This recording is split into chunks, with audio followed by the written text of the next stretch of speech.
The next subject is technology. Josh. I'll take that. People say technology is moving forwards, but I'm not sure about this. I'm increasingly finding myself at these cash points where they can't even be bothered to make the buttons line up with the screen. There is no stress in the world like that. So they're going, please, God, let this be 20 quid. If this is 40 quid, I might as well just kill myself. Worse, if it's one of the cash points where you go up and the screen is angled so the sun is on it. You go for 20 quid, you leave with a new PIN number and a chequebook in the post. I don't want to cancel, I don't want to clear, I don't know what's the difference. You get your card back, trying to put it back in, people going, piss off, mate, it's not winner stays on. I'm already stressed as well when I'm at cash points. I've already had to stand there for 10 seconds, unable to put my card in, because it's still thanking the guy that's already pissed off. Who is hanging around for that? I've got my card, I've got my cash, hold on, guys. It's been an absolute bloody pleasure doing business with you. Thank you. Thank you very much, Josh. Well done. The first subject is holidays. Who wants to come in on that? Josh. Not very good holidays, as it turns out. I bought a tent to go camping recently. I don't know if I've not done this before. I bought a 2-room tent. And then you get it home, and it turns out the 2 rooms they give you from your house are the bedroom and the porch. I'll show you, if I was going to take 2 rooms from my house on holiday with me, very low on the list would be the porch. I would choose the bedroom and the bathroom. So not camping, never have I woken up at 4 a.m. and thought, I need to get to a porch. If I don't get to a porch, there is going to be an accident. If there was no porch on your tent, you wouldn't have an issue. You wouldn't get your tent out and go, oh, my God, no porch. Or where am I going to put my hat stand? I've got yellow pages and 84 pieces of junk mail. I need a porch on these things. I never went on good holidays when I was a child. My dad was one of those people that was afraid of flying. He'd go, it's not natural, is it? Because if we were going to fly, we'd have wings. It's for birds, it's not for humans. But that's a terrible argument, isn't it? Because that's what technology is for.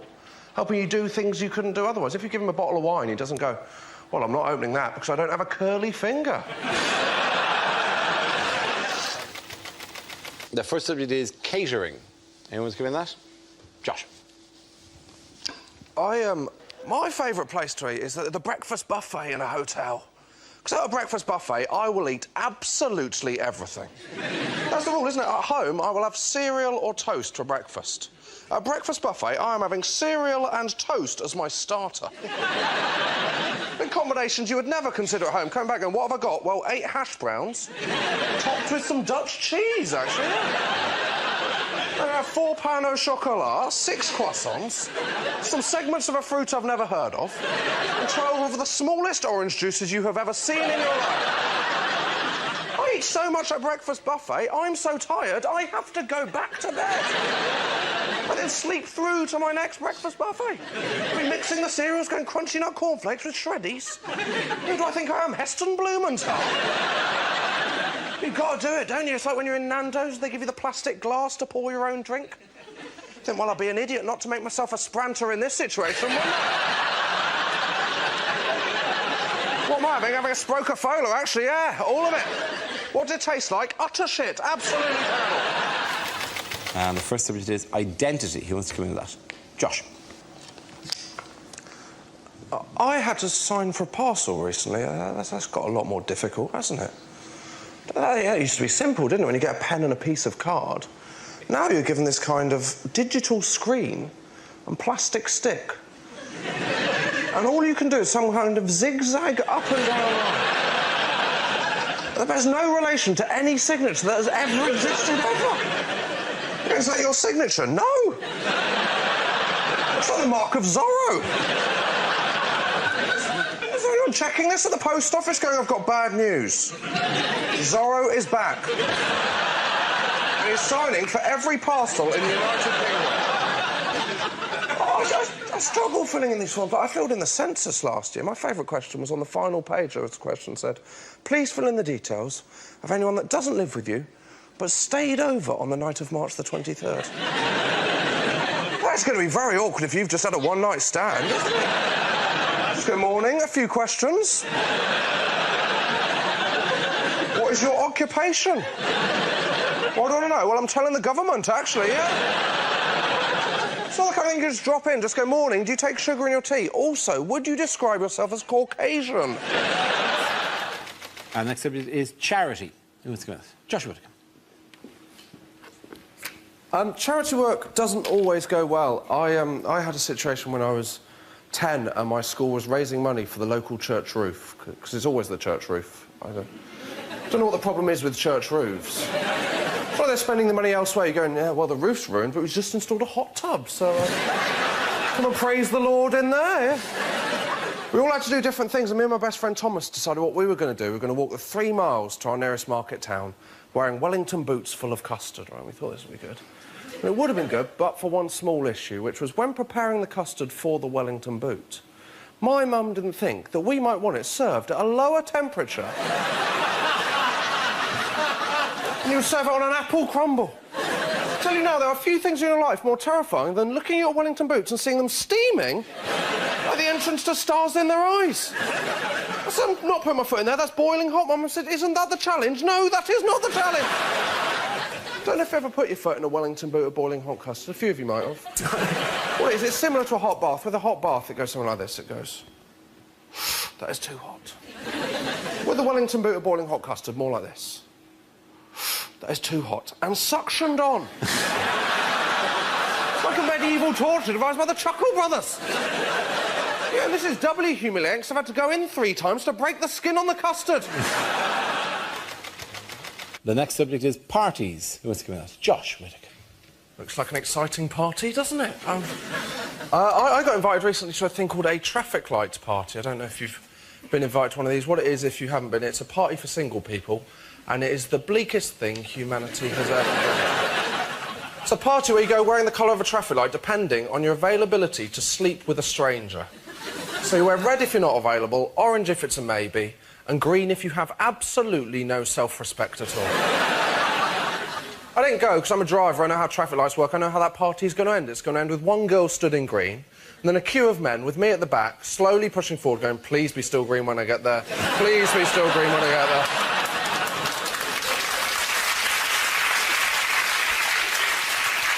Also, I'm a driver, I've driven with people. When they see orange, they'll just go, well, that's essentially green if I go out fast enough, isn't it?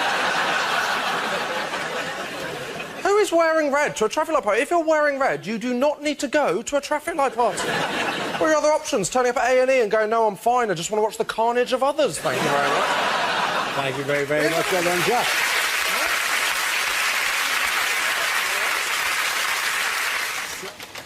The topic is the home. Josh Whittaker. My flatmate is kind of filling our kitchen full of all the kind of pointless things my mum has in her home now. I don't know if you've got... We've just got this tea bag saucer, the saucer for tea bags. It's a very useful item. If you haven't got it, what it is, it's a saucer that you keep halfway between your kettle and your bin. And it's basically for when you make a cup of tea and then you get the tea bag, look across at the bin and go... I mean, that's a journey, isn't it? I mean, that's 3 or 4 yards. I mean, I need a stop-off. That's like driving to Leeds. I could drive timeless. Then you walk halfway, put your tea bag down, go back, pick up your cup of tea and walk past the bin and out the kitchen. All we've done is create a kind of tea bag death row. That's all we've done. We've got our tea bag sauce on our breakfast bar. If you haven't got a breakfast bar, what it is, it's an extra yard of sideboard. And it's for eating your breakfast. It's when you wake up in the morning, you want to eat your breakfast, but you think, bloody hell, it's too early for a table, isn't it? I mean, I can't handle one of them until lunchtime. I mean, what I want is something slightly higher and less comfortable. That's what I'm looking for here.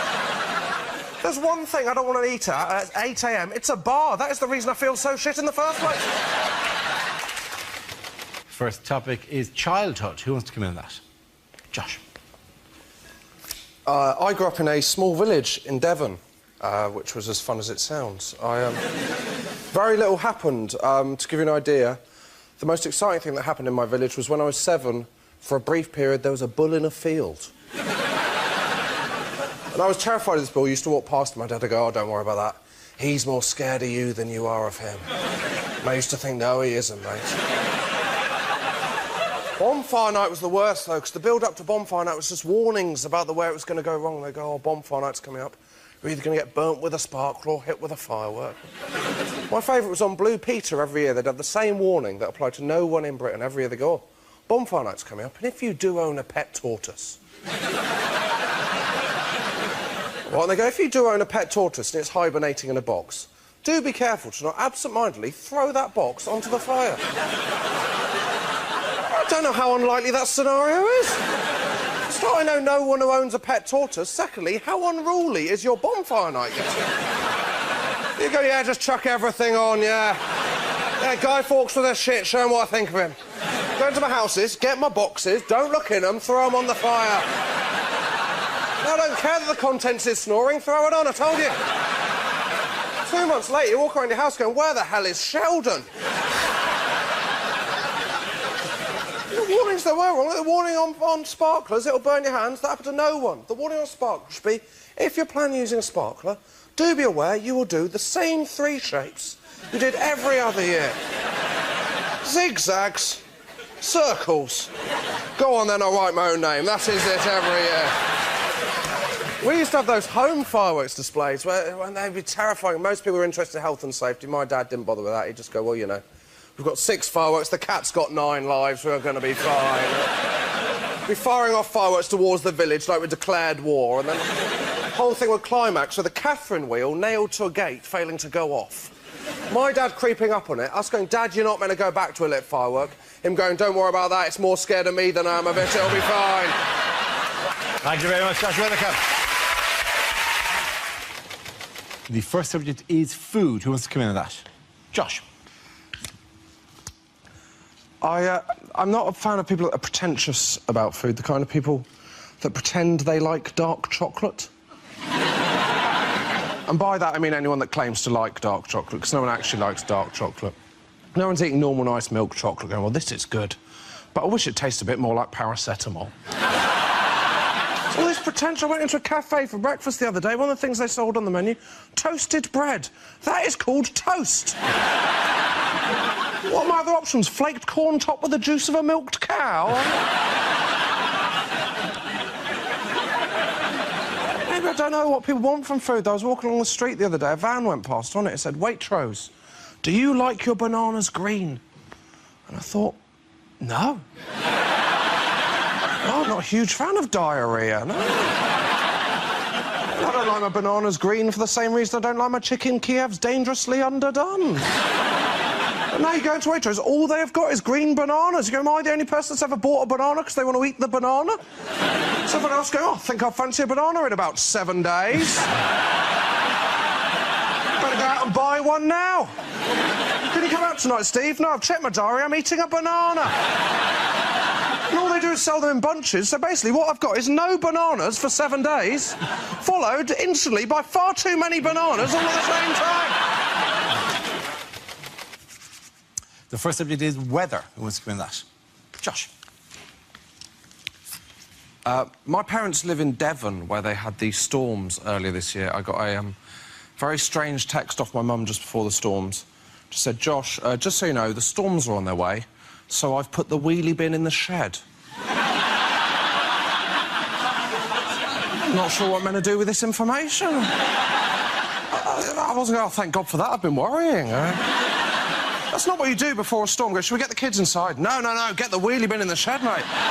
Take another month to order one of them from the council. I'm watching the news going, terrible storms hit Britain, 14 wheelie bins are missing. I mean, I couldn't care less. I live 250 miles away. How strong are these storms that I need to watch out for the bin?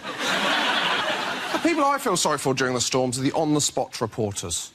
They are people that know their bosses do not value them at all, are they? They are people who've got to work and the boss has gone, have you heard there's a terrible storm on the way? Do you think I should go home? Better than that, mate. I'm sending you down to the edge of the sea. Where you're going to interview a man whose umbrella is inside out. People I don't like are the people that complain during the storms. People complain their flights were cancelled. I wouldn't complain if my flight was cancelled during the storms. I'd complain if I got to the airport and my flight was the only one that wasn't cancelled. If you got to the airport and they went, EasyJet, flight E4597 is going to have a go for it. And it's crime. Away you go. So, I, had my cheese grater stolen.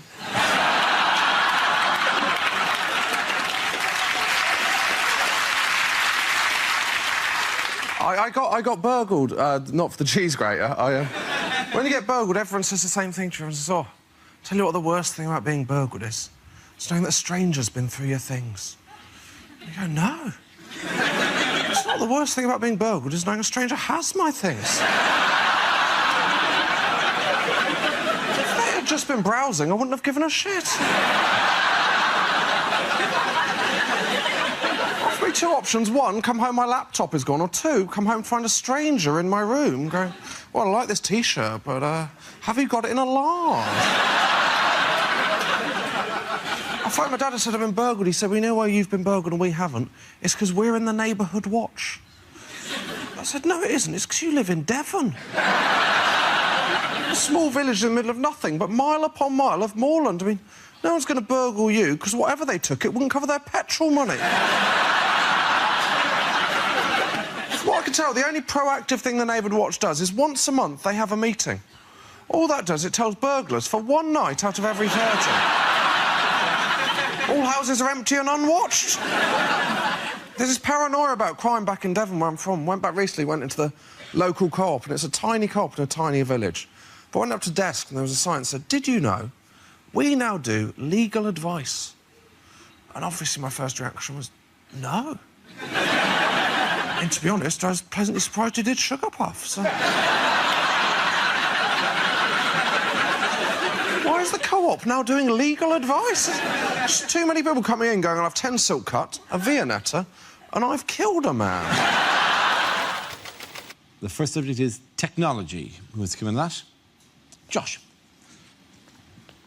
I don't want to brag, but I've got a new debit card, so... Yeah, I know, I've one of the old touchy downy... If you haven't got one of these, you have not lived, my friends. Oh, my God, never did you feel so smug in your life. When they go, how would you like to pay? Just have, mate, see you later.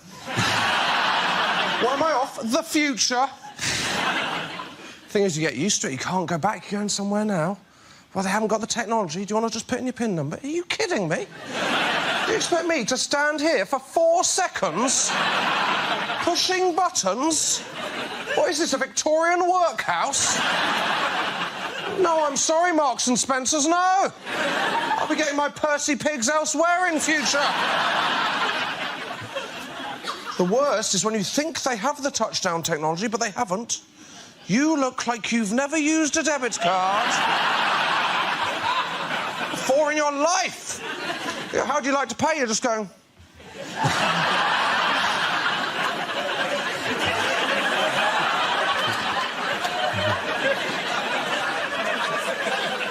Are you having a breakdown? I don't like it when they've got the terminal and they have to ask for your permission. Do you mind if I just... Yeah, couldn't give a shit, mate. Just... What? Yeah, just in case he goes, do you mind if I just... Yeah, £4,000 unlucky, my friend. Enjoy your Sprite. It's the opposite of the other one I don't like, which is when the waiter makes too much of not looking at your PIN number. I hate that if you'd just like to put in your PIN number. Well, I wasn't suspicious of you until now.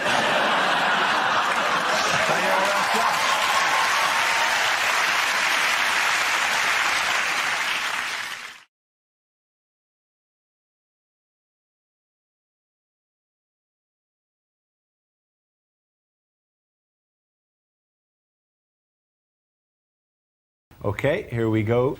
In the week in which the government called for stricter driving tests, things you wouldn't hear on a driving test.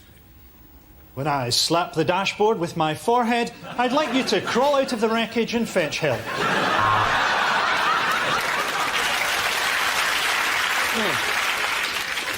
OK, when I give you the signal, I want you to wind the window down and call the cyclist a wanker.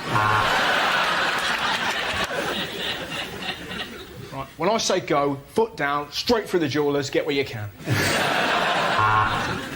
You made one mistake, sir. A Pine air freshener doesn't cover up the smell of a dead hitchhiker. Well, if she doesn't get up, you've definitely failed. at least we know the airbags work. When there's nobody else on a motorway, you should always drive in the middle lane, just in case you fall asleep, you've got a bit longer. If I fail, can I still keep driving my taxi? Me in a car. Can't believe it. On my signal, I'd like you to mount the pavement and kill my ex-wife.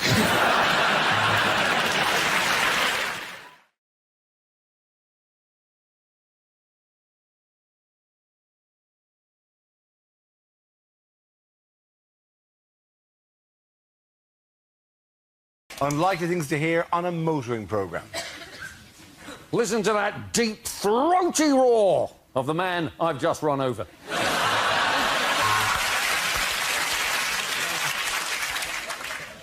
George Michael says he's never driven a car that's handled so well on the pavement.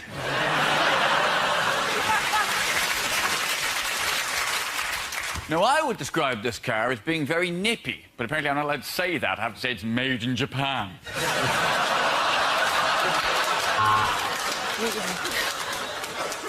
I'm about to shag a bloke. Welcome to Ride My Pimp.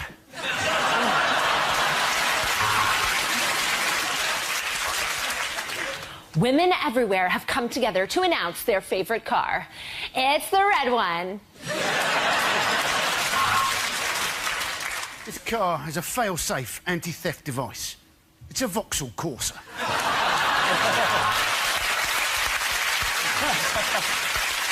First, second, third, fourth, yes, all my wives have divorced me because I'm such a twat about cars. It's just a car, innit? It gives a shit.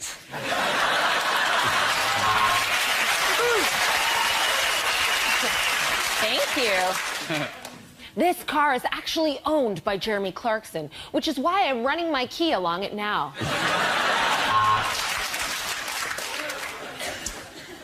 My first impression is that the dashboard layout is actually quite unorthodox and very minimalist. There doesn't seem to be a steering... actually, I'm sitting in the back.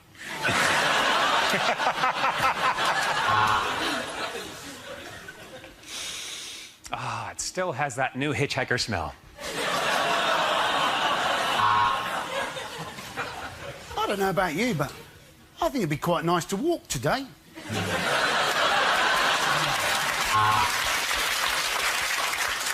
These sounds have been surprisingly low for the new Renault Bel End. This car has been modified for the American market. It's got 6 cup holders, a sandwich stand and a small rotisserie attached to the dashboard.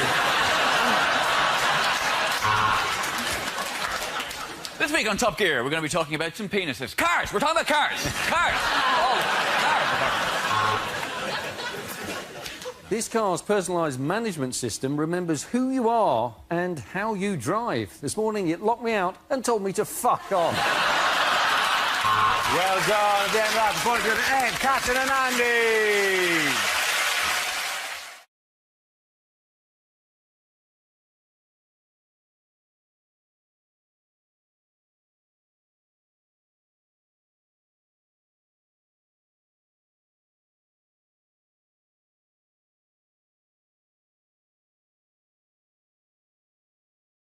Things you wouldn't hear in a nature show. Well, that was a sticky moment. Last time I tickle a sperm whale.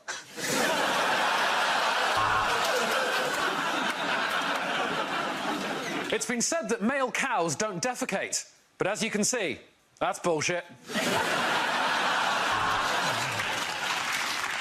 The best way to tell the difference between an Indian and an African elephant is that one of them is an elephant.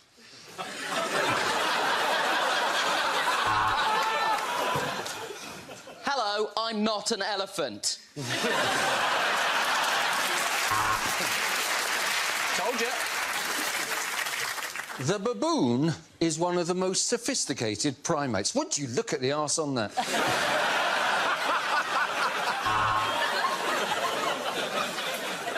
And the reason why geese fly in a V formation is to act as chevrons for airplanes.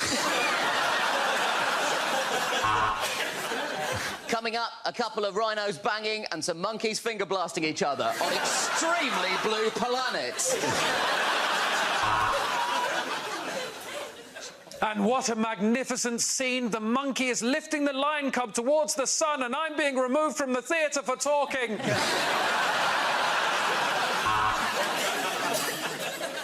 Dawn rises on the Serengeti.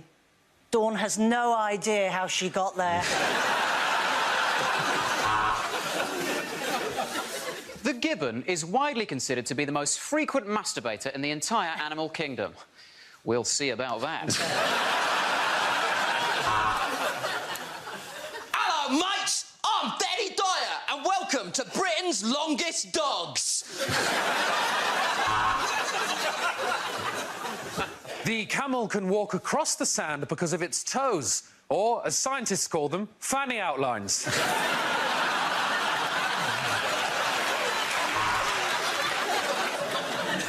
And here we have a tiger happily eating Frosties.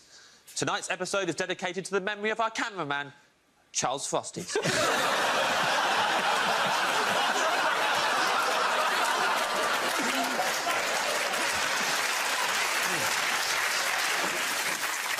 And here we see two majestic birds of prey, or nuns, as they're also called.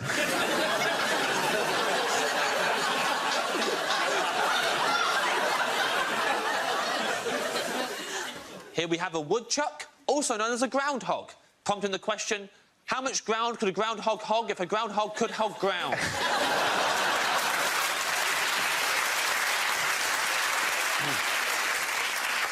As the three lions circle the female, we ask, when will footballers learn that no means no?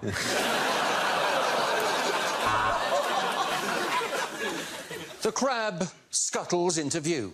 I should have used the special shampoo again.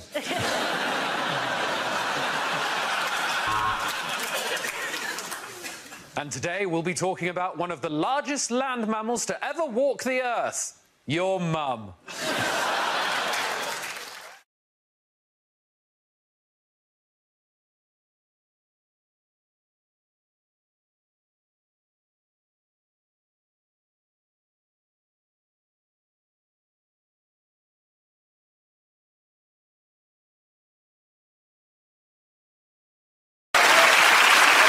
Now, we play a round called The End is Nigel.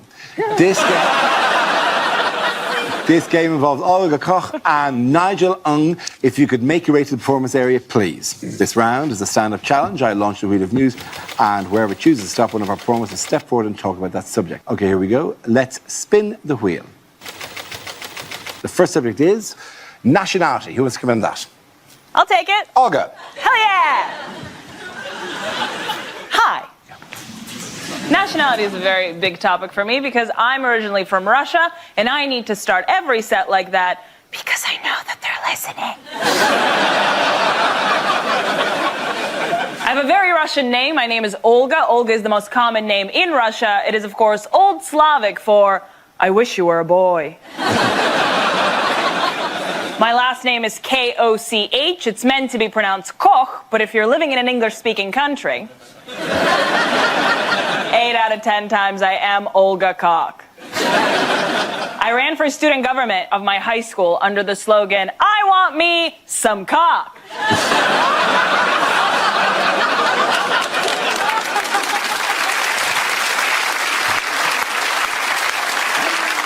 And I won. Also, I don't know if you know this, but in Russia, we don't have middle names, we have patronyms. So instead of another name, I have my father's name. So if you look into my passport, it literally says Olga Alfredskak. So I never forget where I come from.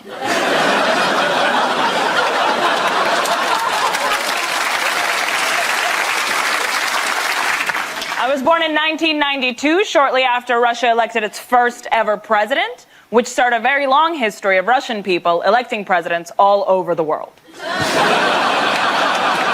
very much. Thank you very much. Olga. That leaves us with Nigel. Let's see what your topic is. Let's spin the wheel. Now, the topic is food and drink. Where you go? I'm foreign too.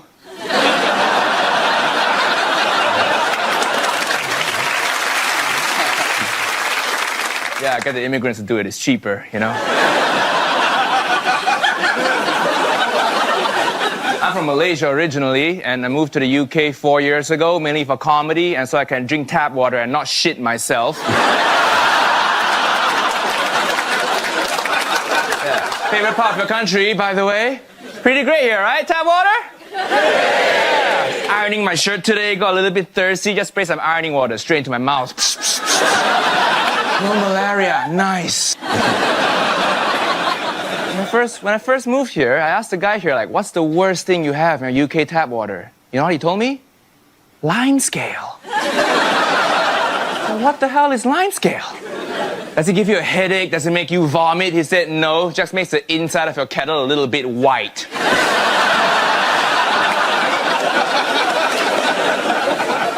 Life must be so hard for you. With your kettle discoloration problems. I love scale. I eat all the scale now, all right? I'm gonna go home and lick my teapot later. Even when we take the trains here, even the train toilets tell you the tap water in there is not drinkable, right? I'm like, okay, we'll see about that.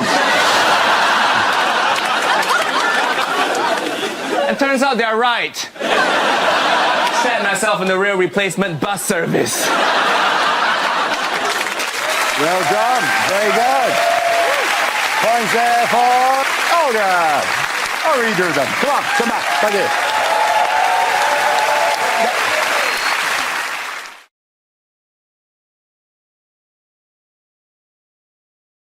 News of the King of Pop, the news of the King... You have heard this, I presume, somewhere. This is the news of the King of Pop, Michael Jackson, is dead. The 50-year-old star died suddenly following a cardiac arrest and was just weeks away from his This Is It tour in London. His death has left millions of fans in mourning. One devastated fan said, I was at Disneyland when I heard he died. I didn't want to believe it. It was only when Mickey Mouse confirmed it to me that I accepted it. You know how in the future everyone will say, oh, do you remember where you were when Michael Jackson died? Almost everybody will be able to answer, I was texting a joke about Michael Jackson. Even the doctor that was announcing that he died had a look across his face like, I've got one. But He touched millions of fans. People are going to love this. There was a bloke on the radio, I was listening on 5 Live or something, he said, brilliant, he said, I'm really glad that he didn't do those 50 nights at the O2 because I think they would have killed him. People reacted to his death very differently, didn't they? Yeah. I mean, like Jermaine Jackson was on the news saying that he wished that he'd died instead. Do you see that? Yeah. And I reacted differently. I wished that he'd died as well. There are, now that he's dead, 13 singles in the top 40. So the Spice Girls, they know what they've got to do, don't they?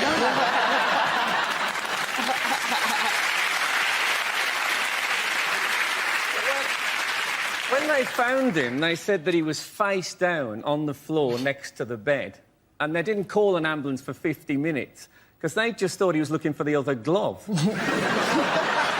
can't have been easy, though, for them to actually work out he was ill, can it? Because let's face it, he's been looking pale for 20 years. Yeah, but come on, I genuinely think the symptoms of a massive cardiac arrest are more than you're looking a bit pale there. You seem to forget. We're forgetting, though, that the guy was a genius. Like, he wrote some of the best records of our generation. Thriller is still the best-selling album of all time. I think you'll find Glenn Miller wrote some of the best records of my generation. OK, of my generation. But, no, the guy was a genius. I mean, what black man can produce 3 white kids? It's amazing. Frankie's got a better chance of being their dad than Michael. Wow. You're right, though, Jim. If that is the case, they're in real trouble. Yeah. A choice between Michael and Frankie. Sorry, kids, a bit of a change of location for you. You're going to live with Uncle Frankie now. What, after staying with Michael Jackson? It's all got to be up from there, hasn't it? Do you know the weirdest thing about Michael Jackson? I didn't even know this. He was a Jehovah's Witness. That's like the least weird thing about him. I bet when he went to the Jehovah's Witness meetings, they pretended not to be in. Michael, turn the telly down. Although he did look like someone who wouldn't have a blood transfusion, didn't he? Well, I think people generally, because they loved his music so much, they were willing to forgive him what he got up to in his private life. So there's a lesson in there, isn't there? For Gary Glitter, write better songs. But the memorial had a huge number of stars. You know, Stevie Wonder, Mariah Carey, Lionel Richie. Oh, yeah, and the kid from Britain's Got Talent. I love it. Hey, they gave Stevie Wonder a seat in the front row. Wait, you got to wait 10 minutes for him to walk all the way from the back of the theatre. Next up, Stevie Wonder. Come on, Stevie, we haven't got all day here, right? Stevie's like, I'll be with you in a minute. Weaving his way, like in the middle of the row. Sorry, excuse me, sorry, I'm on now. You know that they said they'd had thousands of volunteers to be pallbearers at Michael Jackson's funeral? I bet they did. Where were they when Barry White died? One of the best stories about this, I don't know if you read this, was that Bubbles has been banned from the funeral because he's too violent. That's a fantastic story, isn't it? But surely Michael Jackson's dad's going, who beat him up for 20 years. And yet a monkey who likes to throw his poo around a bit much. But they didn't even tell him because they didn't want to upset him. He's a monkey! As if he sat there going, no. You see, I thought... banana, num. When did we start telling pets? Somebody must have made the decision, like, Michael's dead, somebody better tell the tigers. Do you reckon they'll do that with David Blunkett? If he pegs it, someone better tell his dog. He's gone, David. No! I think the dog will sense the dead weight on the lead. Yeah.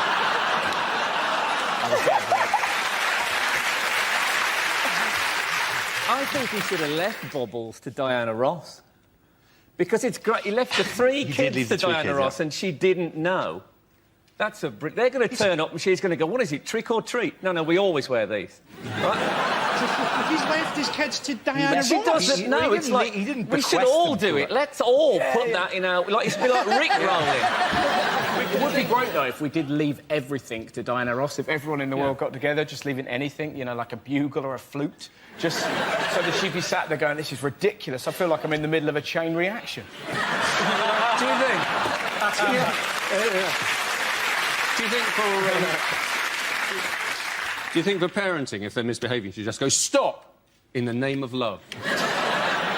When I was actually, seriously, when I was like, I suppose when I was about 8 or 9, I was a massive Michael Jackson fan, and I wish I'd known at the time that I was his type. You know the conspiracy theory at the minute? There's a conspiracy theory already that Michael Jackson faked his own death. If he faked his death, where could he go in the world that he would blend in? Does Cornwall even have a police force? Isn't it odd that Michael Jackson's dancing deteriorated as he got whiter and whiter?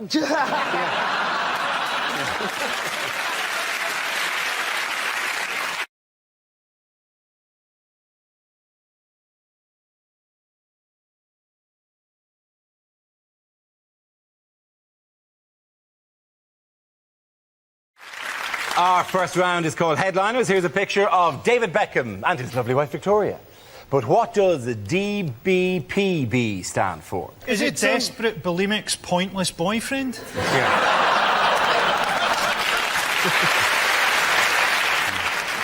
Does Beckham piss banknotes? That would be a fantastic act. Of course, you'd need a question mark, really, but it's just a game. Yeah. Is it dabbles behind Posh's back?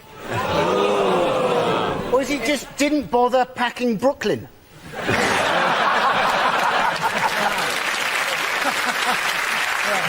Is it something about a payday bonanza or something? I'd like to have a crack at this. Is it David Beckham's payday bonanza? It's a good guess, but no. It's not. It's David Beckham's pay bonanza. Hugh was the closest brother than Hugh. Right. Yes, it celebrates the former England captain's impending move to American club LA Galaxy. Beckham hopes to raise the profile of football in America, as well as earning close to £130 million over 5 years, or £70,000 a day. Are we all really happy for him? Yeah. We've all done stuff for money. My brother ate some dog food for 20 quid. It's hardly a payday bonanza, though. He's 3 years old. What they're saying is he only gets £5 million for playing football, and the rest is image rights and all the rest of it. And they're saying the reason he's getting most of the money is because he will appeal to the Hispanic market because he can speak Spanish.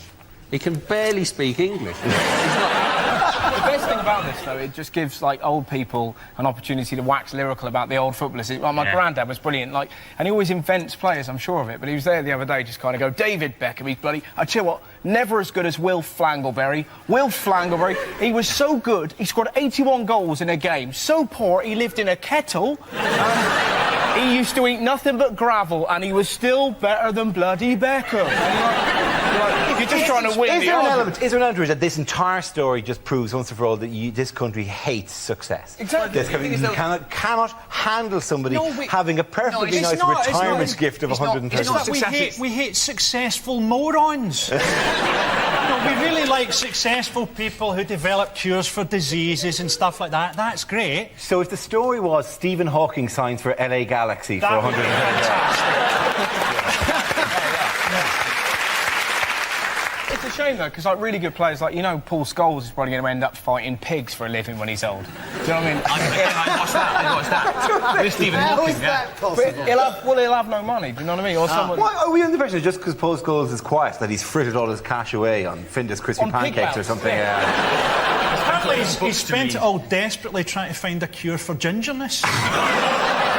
There's not enough money in the world.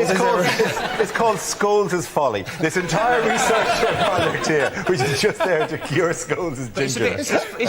It's vulgar. It's not just a lot of money. It's nearly 130 million. Plus, the season doesn't start till April, so until then he can claim unemployment benefit. I'm not jealous of all of Beckham's money. He has still got to listen to her singing in the bath. And I'm thinking, I bet Tom Cruise and Katie Holmes are regretting say, come and stay. They weren't expecting 5 years, were they? Why is Tom Cruise befriending him? That's what we've got to ask ourselves. He wants to get him into the movies. Why would someone who's a Scientologist, who's in a religious cult, want to befriend a rich, gullible idiot?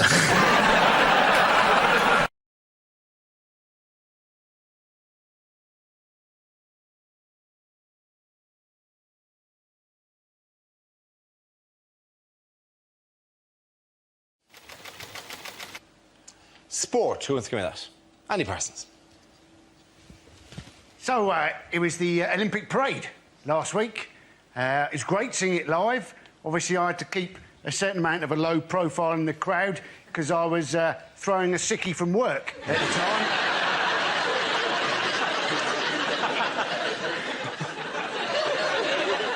But it was great. 21 buses driving through London at a steady 2 miles an hour. So very like a normal day in London, really. There was an embarrassing moment, though, when one of the conductors rang the bell on the bus and then got the shit kicked out of him by the blind football team.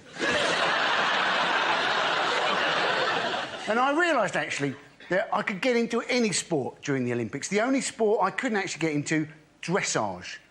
Watching a horse walk and then reverse. They call it horse ballet. I don't think anybody would go and see ballet if it was just some bloke walking a bit quicker, slowing down a bit, stopping, bowing, and then pissing off.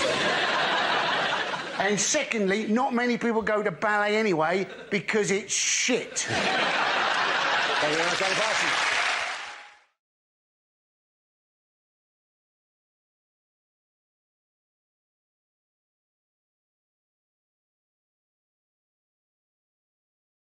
Here we go.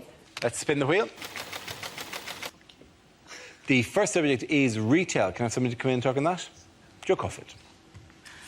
Tesco's have announced that they are going to overhaul their shops by employing more staff, which is great because the self-scanning doesn't work, does it? It's just a row of angry people shouting at machines. Just going, but there's nothing in the bagging area. I've removed it from the bagging area. Do you know what's in the bagging area? A friggin' bag. What a surprise. And also, I have to say, though, sometimes a person isn't better, right? I was at Tesco's at the checkout with a person at the checkout, and just by mistake, instead of the Tesco club card, I handed over my Sainsbury's Nectar card. The woman at the checkout in Tesco's, no word of a lie, she looked at the Sainsbury's card, she put it down, she then looked at her own badge. started to go, maybe she's right. Maybe I do work in Sainsbury's. So the shopping came to £3.76. So I gave her £5 and a penny and then stood back and watched her head explode. And another shop, Abercrombie and Fitch, they were famously sued in America because they had a policy of only employing young, very attractive people. I thought, do you think Argos has the exact opposite policy? Thank you very much, Joe Caulfield.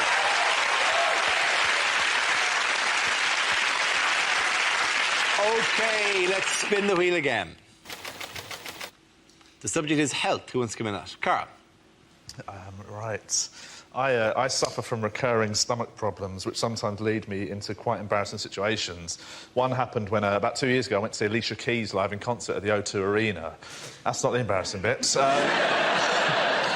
En route to meet friends to go to the show, I stopped off with my doctor to get a little checkup, and he said it was all fine, but he wanted a stool sample, so he gave me a little pot and said, do your sample, drop it in the morning. So I put it in my bag and then went to meet friends for a drink before the show. About half an hour passed, I felt movement. I thought, I better do it now, I've got to drop it in the morning. So I went to a pub toilets and I did my sample in a pot and put it back in my bag, went out, didn't tell my friends what I'd done, we just carried on drinking. About half an hour later, it's showtime. Went to the O2 Arena where I'd never been before to see Alicia Keys. And I reckon it was about 30 metres from the front of the queue where I found out about their compulsory bag search system. Have you ever tried to explain to a security guard why you're trying to smuggle a stool sample into an Alicia Keys concert? It's pretty tough. When he pulled it out, I've never heard more shock on a man's voice. He just sort of went, what is it? Like that. And I freaked out and said the first thing that came into my head, so I went, it's a pot of shit. Like that. Which he then repeated louder, right?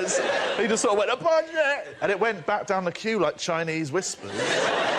About sort of 20 people back, I think I heard somebody go, I think there's a guy with a bowl of chips at the front or something like that. So I'm just there, totally embarrassed, didn't know what to do, I'm almost crying. I explain my story. The guy gets his supervisor, who comes over, and this is a great response. I was honestly like, oh, I've got a bag, sorry. And he listens to all that and goes like this, he goes, all right, I believe you, you can keep it.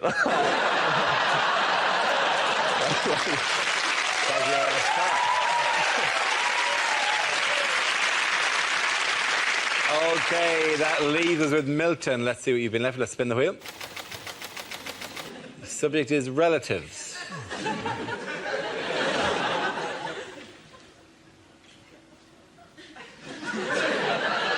The scariest thing that ever happened to me in my entire life was when I was very little. My dad said, I'm just going to pop upstairs. And he went upstairs and he popped.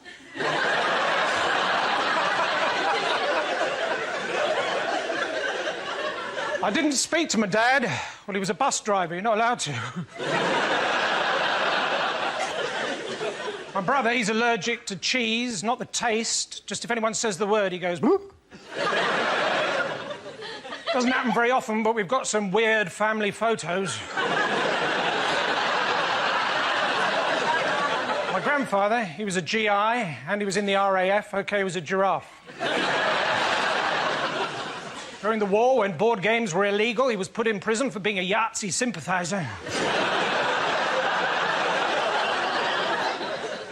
My uncle, he was a security guard at the O2 Arena.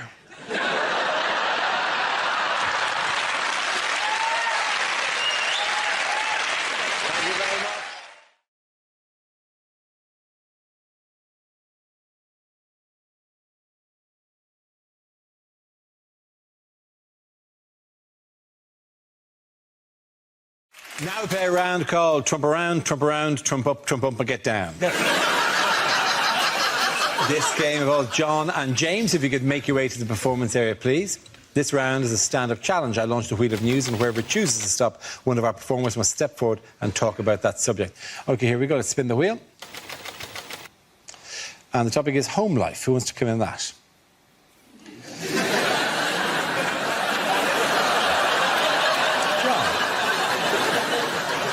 So, my girlfriend went away for 4 weeks to Australia, and in the run-up to her going away, she was very concerned about how we'd cope. I sort of less worried about that. I'll be honest with you, what I was mainly thinking in the run-up to my girlfriend going to Australia for 4 weeks was... Ray! Lads, lads, lads! Down the pub! That's a pint glass, by the way. Turns out they've moved on. Their girlfriends aren't away, their kids exist. And my flat is now just turned into a blank, grief-walled cell of despair because I see it without my girlfriend in it for the first time. And so my mind just begins to fill with all the everyday things that lose their magic without her, because that's what I think love is. It's a domestic thing. The other day, she was emptying the bin, and I knew it was going to split because she doesn't buy heavy-duty bin bags because she doesn't listen to me. And she's lifted out the bin, and I can see the main sort of bulk of the refuse is staying there. Meanwhile, the bag itself is just stretching, getting clearer and clearer till it's little more than a shadow. And I think, well, that bag is going to split, but I can't tell her because I've learned.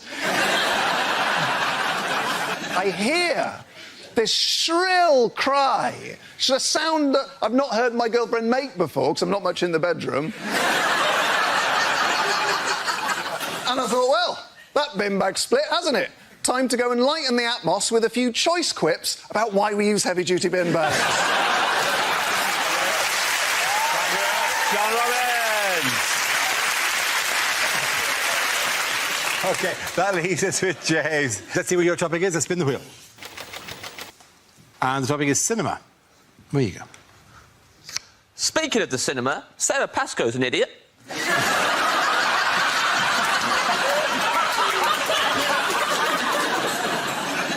Love going to the cinema. My favourite film I ever saw at the cinema was the Eddie Redmayne classic, The Theory of Everything. I loved it. It should have been called Look Who's Hawking. That's my only criticism. No, it was perfect. Worst part of going to the cinema is other people. Easily. I'm sitting there. King of the Jerks is behind me. This really angry man. Had a go at me at one point because I was snacking. Get over yourself, Grandad. I'll do what I like. In his defence, I was eating a big bag of fortune cookies. Cracking them open, reading them out loud. It was disruptive. It was disruptive. End of this film, man behind me goes, ugh. That's 2 hours of my life I'm not getting back. I thought, oh, got some bad news for this guy. Every hour of your life.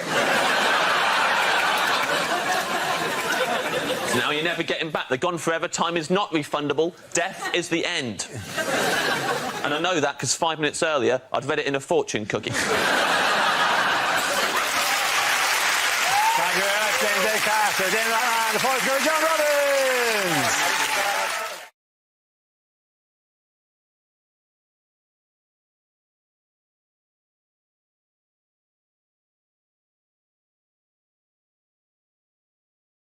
Who are arming themselves with rifles and pots of Nutella at Is the it the moment? loose women? Oh, not loose women. It's the people that are killing the badgers. Well, people are I sounded more sad than I was about that. You made it sound like the most hard... It's the people who are killing the badgers. Why, Mummy? Why, Mummy, are the people killing the badgers? It's OK. Why does someone think of the badgers? It's the people killing the badgers because badgers apparently give cows TB. Yes. Cows, badgers, badgers, cows. that may be too black and white.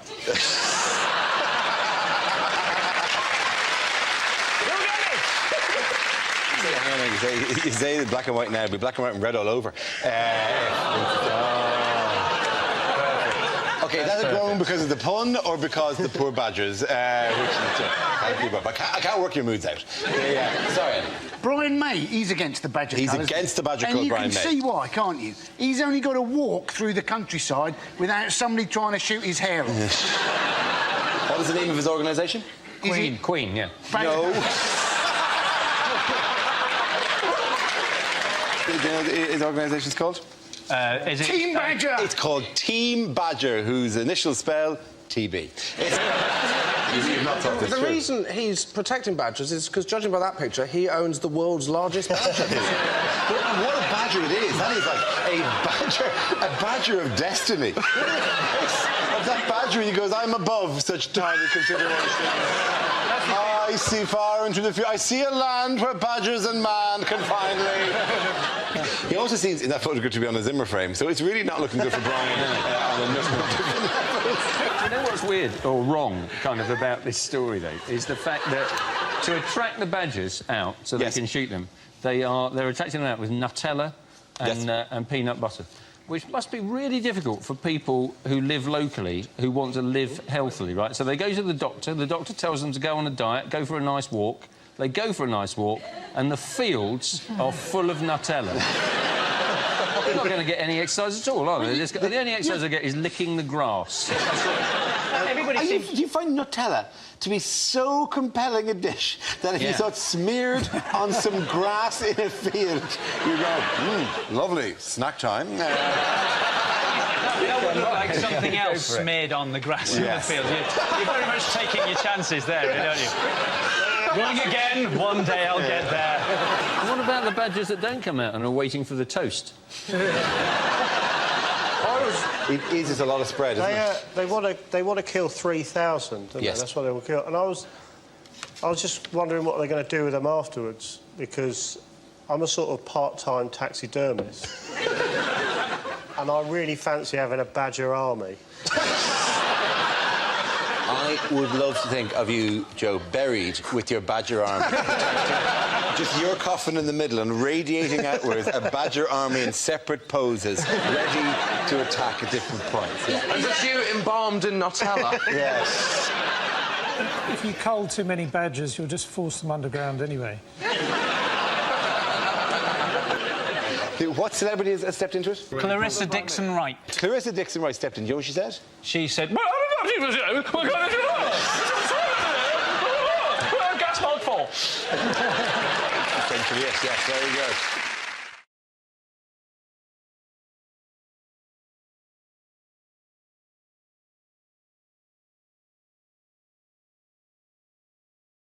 Unlikely things to hear in a restaurant.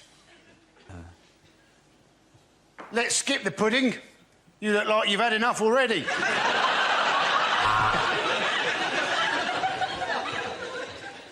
Wow, thanks for picking up the bill, Dara.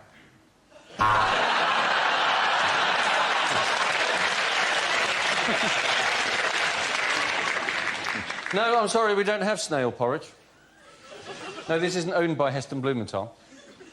This is Heston Services.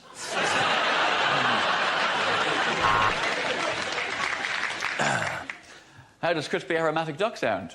Quack, quack. But that was before it was either crispy or aromatic. Do I have a reservation? Well, I'm not sure about all these Polish people moving over here.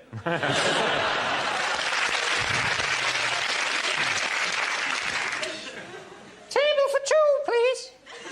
But no food. I'm a woodworm.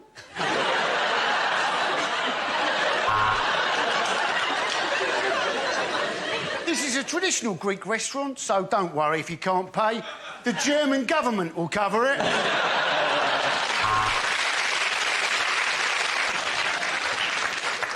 You'd like a Foster's? Hang on, I'll see if we've got any left. Barry, any Foster's left?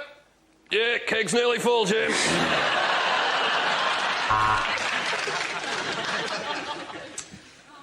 Here's the tip. If you find the rest of the chef's penis, please let us know.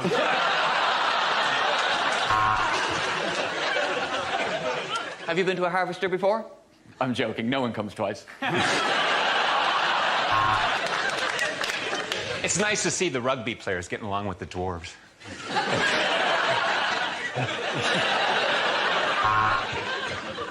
Well, that's an unusual taste, isn't it? What is in this death by chocolate?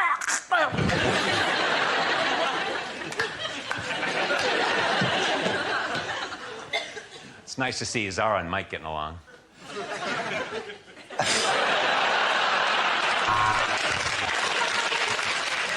Yes, it is all-you-can-eat night, and that's why you can't come in, Mr. Pickles.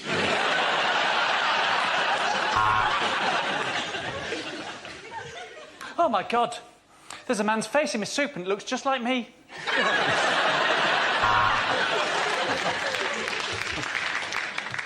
Excellent choice, sir. This lady is much fitter than your wife.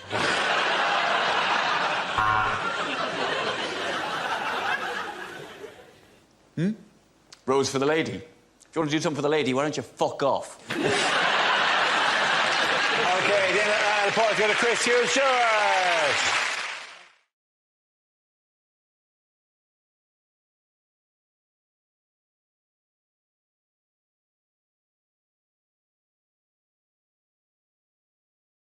It has been the most relentlessly negative on both side campaigns. Like whatever. Genuinely, very, very quick quiz, right? As to who said it. Do we say or do we go, right? Do we remain, do we leave? Who threatened what, right? Britain be landed with a £2.4 billion bill. Is it if we remain or if we leave? That's leave. No, that's if we remain. According to Boris Johnson, Britain lose 3 million jobs if we remain or if we leave. Leave. Yeah, that's very good. That's what the Remain campaign said. The value of homes will drop by a fifth if we remain or if we leave. Oh, that was on Homes Under the Hammer. Yes.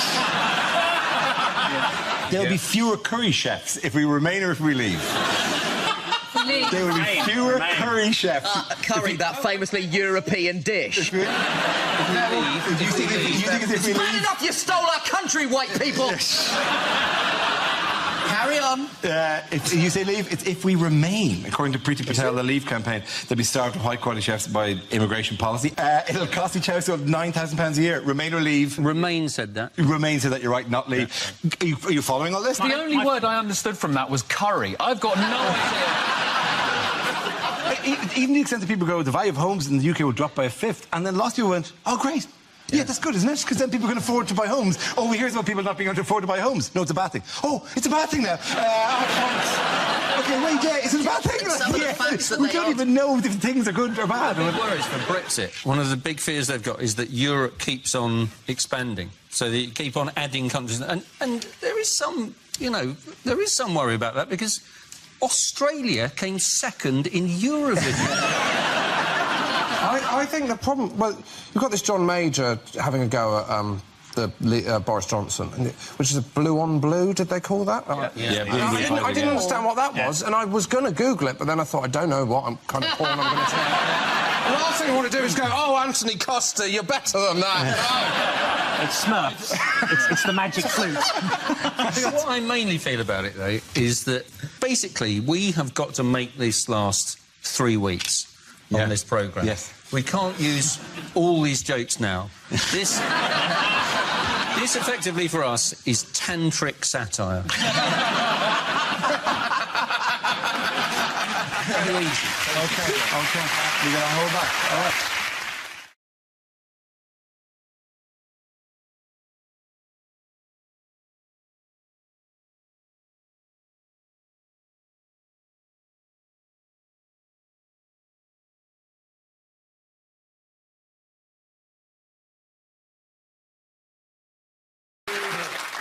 Moving on, what new feature on the phone app Snapchat has become the latest viral trend? Terrible. It's that thing where you get to turn yourself into another gender. Yes, that is an app that everyone has become slightly obsessed with the last one. And will not be obsessed with in 4 days' time. But nonetheless, finger on the pulse. Everyone's just enchanted with their own image. But is that it? I mean, because this is like the greatest virus, the greatest non-Game of Thrones, Avengers Endgame thing that's happened in the last little while. Yeah, your photo... Hang on, let me see if we can do this on a feed. Can you pull it up? And then I do... Oh, no! Oh, gosh. What have you done? Just mentioned that. Oh, that's that round head Turn filter. yourself into Max Headroom. Right, I don't even know what... That's so beautiful. Oh, yes.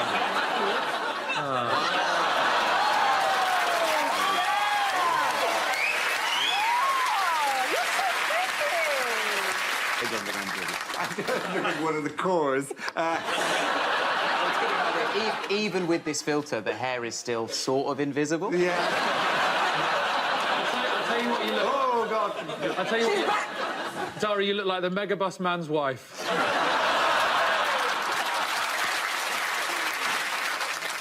I'm scared if I do it, I'll just look the same. You're on the female ones, you have to bounce it. Oh, I look like someone else. Oh, well, that's the female.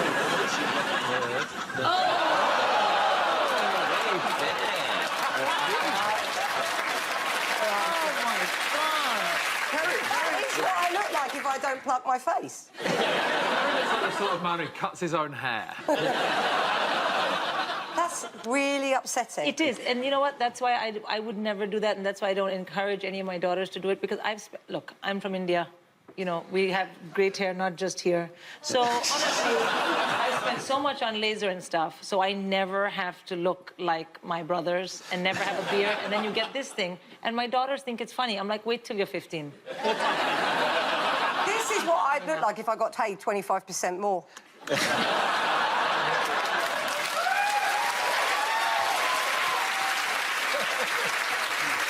Oh, my God. Yeah. Oh, has anyone ever wanked over themselves?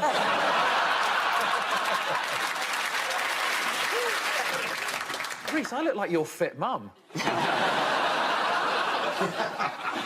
Reece! Real...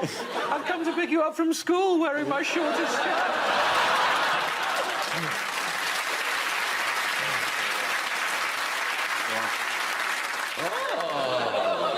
Jailbait! Well, aren't you the cutest little GCSE student? Oh, hello. There you go. It is Finally, me, you've grown Ed up. Gamble. And if I go across a couple, it is me, Rob Beckett. Give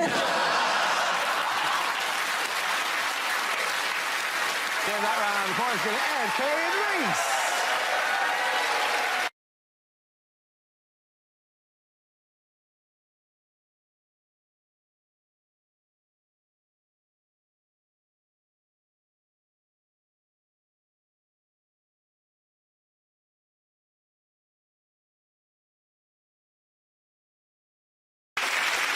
Yes, the question I was looking for was how long is it since man first set foot on the moon, as celebrated this week. It was on July the 21st, 1969, that Neil Armstrong and Buzz Aldrin set foot on the lunar surface, whilst the third member of the Apollo 11 crew, Michael Collins, waited in the spaceship. Collins later said he was sweating like a nervous bride. It's such an interesting fact because, like, we've only really... A lot of the population just found out that there was a third guy. You're like, oh, really? Oh, cool. How tempted would he have been just when they were coming back just to put on an alien mask like that? So he went, hey, you never guess what the...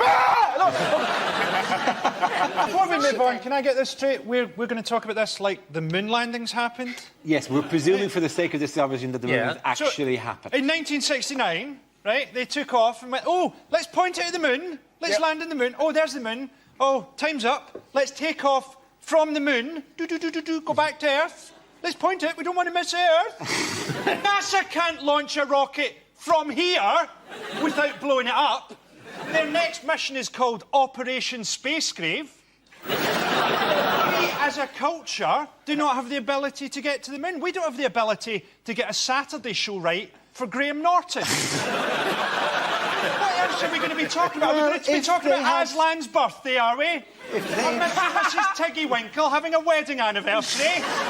It didn't fucking happen. It did happen. There was a faked moon landing, but you are confusing it with the one by Wallace and Gromit.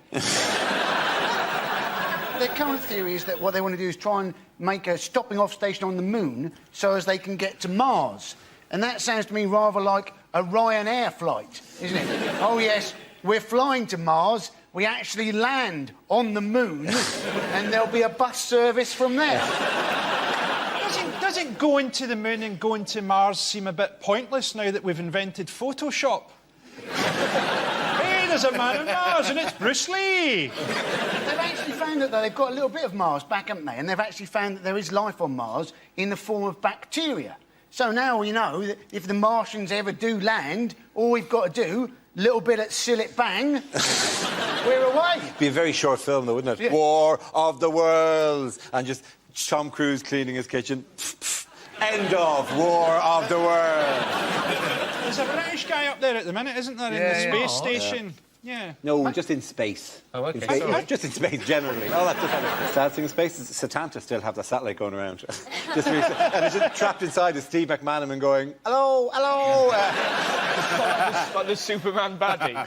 Spinning around. all the Satanta presenters, Steve McManaman, Jor-El, they're all in there trapped forever. Oh. We overextended ourselves financially. To be honest, you can't have a British space station. Now, it just sounds so rubbish just to hear him up in space going, Nuneaton, we have a problem. You know that robot you said you sent us? Yeah, it's an old man covered in tin foil. You can't really have a British space programme, man. The only way we'll ever get a Union Jack onto the moon is if we stick Nick Griffin on Brixton High Street. I don't know, but would you go to Mars if you... Are you offering? I've already applied for the programme to be fired to Mars. I've applied several times under the name Chris Moyles. Yeah, just surprise me. Don't even tell me if you're going to do it. Just stick a sack over my head and fire me up there. And if I say no, and if I say it's not me, I'm just joking. That's just a funny joke I do. Just fire me to Mars. There's going to be no glory if we ever put a man on Earth, because you're there for 3 years not using your body. You'd arrive in Mars, go, here we go, and... my legs don't work!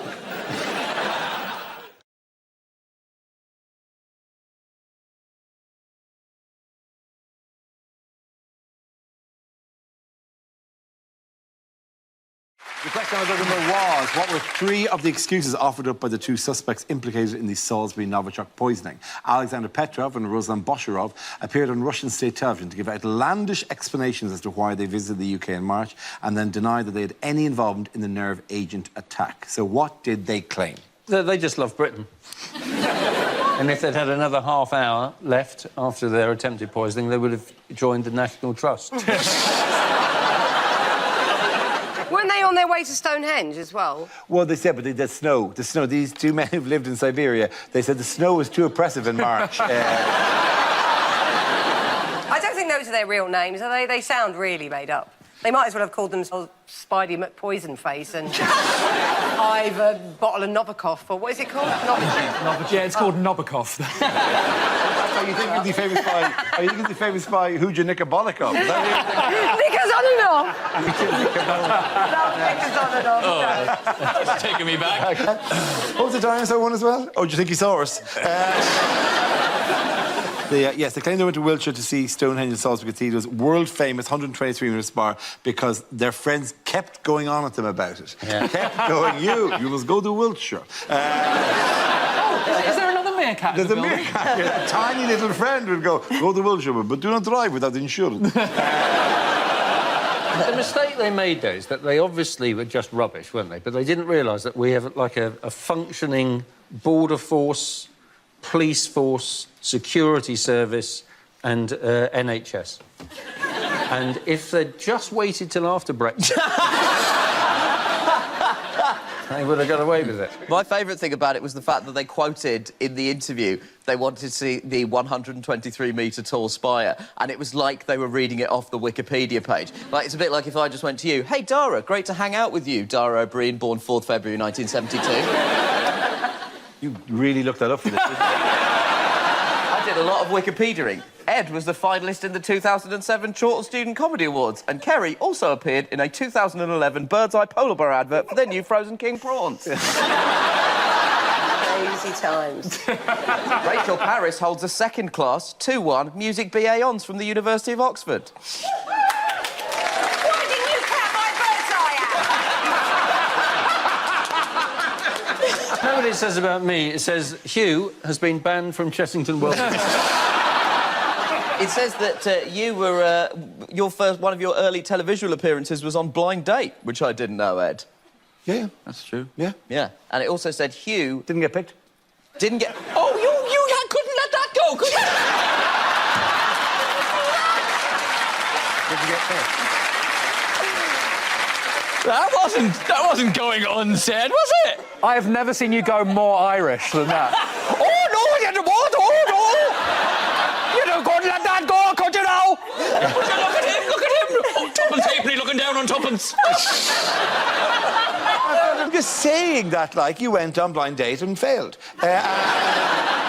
And you're doing your old cheeky thing with your long hair and all that, like, and yeah. Yeah, you got a problem with my long hair, baldy. Guys, don't fight. To be fair, this is exactly the sort of journalistic rigour I'd expect from the co-founder and co-editor of UCD's University Observer College newspaper. All right. Still going, mate, Shank. That's my legacy you're talking about there. All right. And now, somebody look up Nish now, right? It's just there's Nish Kumar and there's a hyperlink to Ramesh Ranganathan.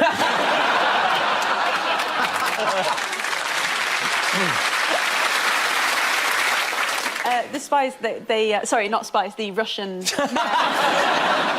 these cathedral enthusiasts, they got asked if they went near the house of the victim, and they replied with the notoriously innocent-sounding phrase, maybe we did, and maybe we didn't. Way to make yourself sound trustworthy. Also, they are somewhat hamstrung by the fact that they look like two people who have gone to a Halloween party dressed as suspicious Russian spies. They were both picked before Ed in Blind Date.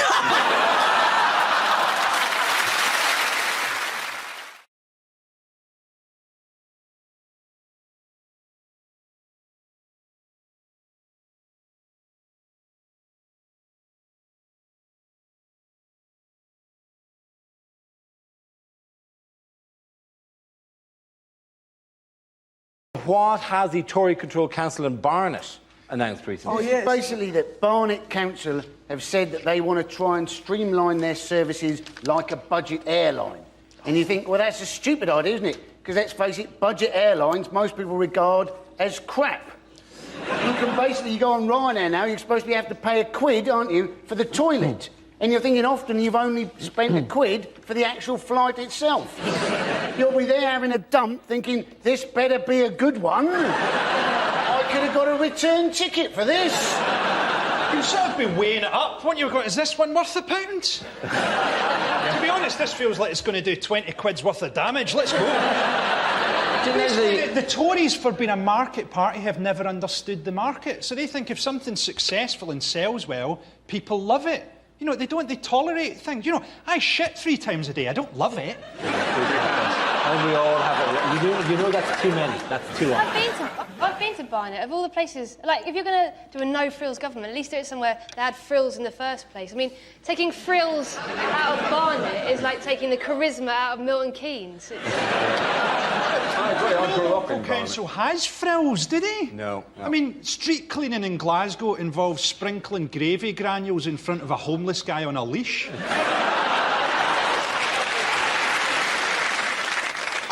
Of all weeks, this week where there's been a bank holiday in England would be a very good week, because I would imagine up and down the streets of England there have been millions and millions of bins left out for 24 hours because people forgot, because it was a bank holiday, that the bins would be collected a day later.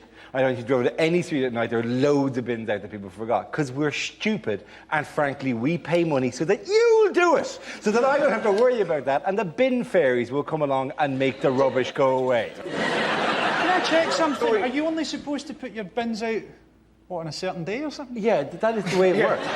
You're not supposed to leave the bins out and after every meal walk out with a plate and just scoop them into the day. Well, there you go, that's what a maverick I am. I'm having 3 shits a day and I'm putting my bins out whenever I want. Nobody stop me. And have you ever noticed that, like, people in your street are getting more and more hostile with you? Yes. Yeah. I thought it was my appearances on this. You're probably quite charmed by that, but the fact that you just pile up household effluence... What if the time that I'm supposed to put my bin out, I'm having one of my 3 long shits? Where are you having long? It's not like a mail train where, like, you have to hold your bin out at exactly the right moment.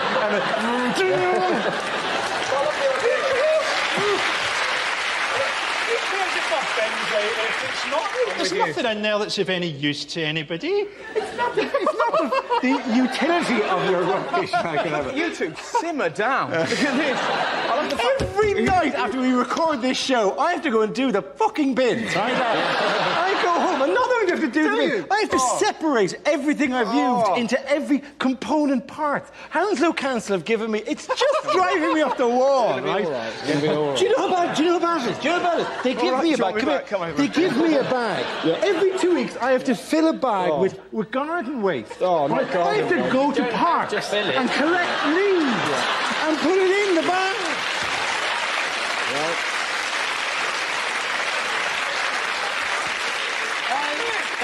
There's no reason you shouldn't put your bins out whatever day you like, because you're enormous. If I was you, I'd just pour everything out the top floor window, and when someone turned up to complain, I'd say, yeah, what about it? I look like I was created in a science accident.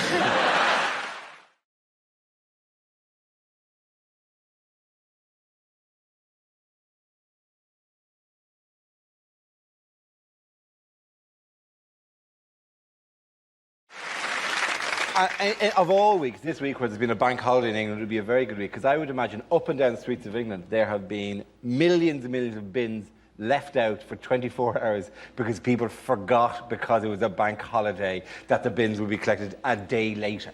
I know if you drove to any street at night, there are loads of bins out that people forgot, because we're stupid, and frankly, we pay money so that you'll do it, so that I don't have to worry about that, and the bin fairies will come along and make the rubbish go away. Can I check something? Are you only supposed to put your bins out, what, on a certain day or something? Yeah, that is the way it works. You're not supposed to leave the bins out and after every meal walk out with a plate and just scoop them into the day. Well, there you go, that's what a maverick I am. I'm having 3 shits a day and I'm putting my bins out whenever I want. Nobody stop me. And have you ever noticed that, like, people in your street are getting more and more hostile with you? Yes. Yeah. I thought it was my appearances on this. You're probably quite charmed by that. But the fact that you just pile up household effluence. What if the time that I'm supposed to put my bin out, I'm having one of my 3 long shits? Where are you having long? It's not like a mail train where, like, you have to hold your bin out at exactly the right moment.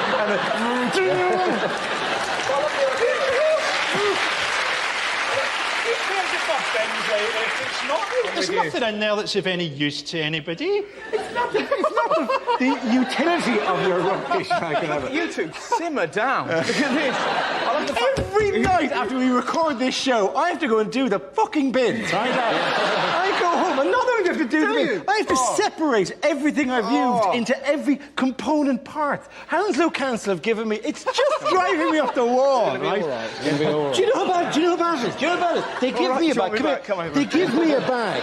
Every 2 weeks, I have to fill a bag with garden waste. Oh, not garden I have to go to parks and collect leaves and put it in the bag.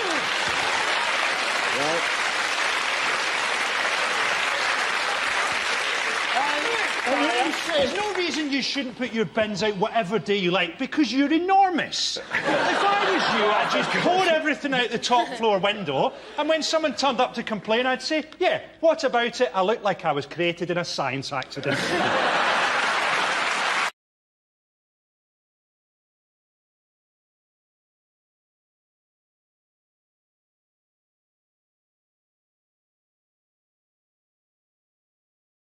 Unlikely lines from a blockbuster movie.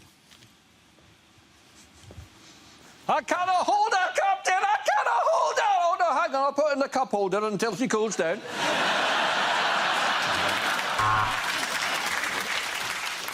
Luke, I am your father. I think your mum went for about 3 stormtroopers before me. Good news, Lord Vader. The rebels have voted 55 to 45 to stay within the Empire. I am Thor, protector of Asgard, god of thunder, and I have lost my hammer. Pray tell, where in this Wix can I buy a new one?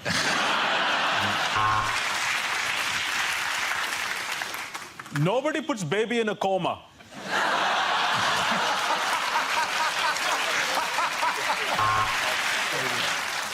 Is it raining? I hadn't noticed. And now over to Stuart with the sport.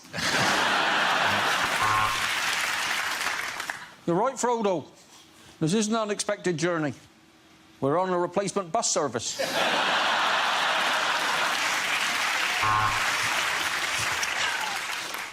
You know what? I never liked Private Ryan. I say fuck him.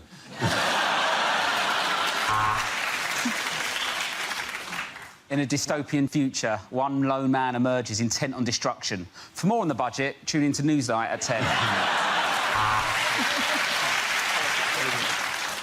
Say hello to my little friend. This is Warwick Davis.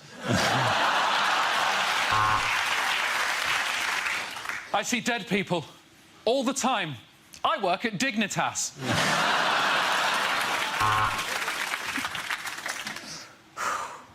In all the Weatherspoons in all the world, he had to walk into mine. Tall fella, answered to the name of Dara, said I'd recognize him from the back of a megabus.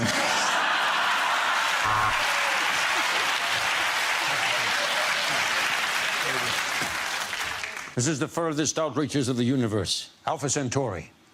How did they get to host the World Cup?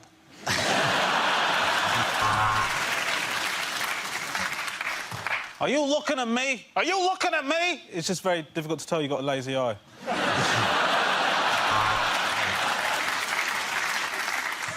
I'm afraid it's bad news, Dumbledore. The Ofsted inspectors have arrived.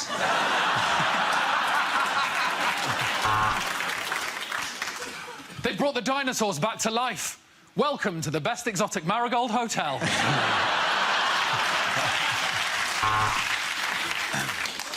What's wrong, Batman? Well, Robin's dead. Catwoman just dragged him in and tore his guts out and left him at the foot of me bed. Ant-Man! It's me, Deckman!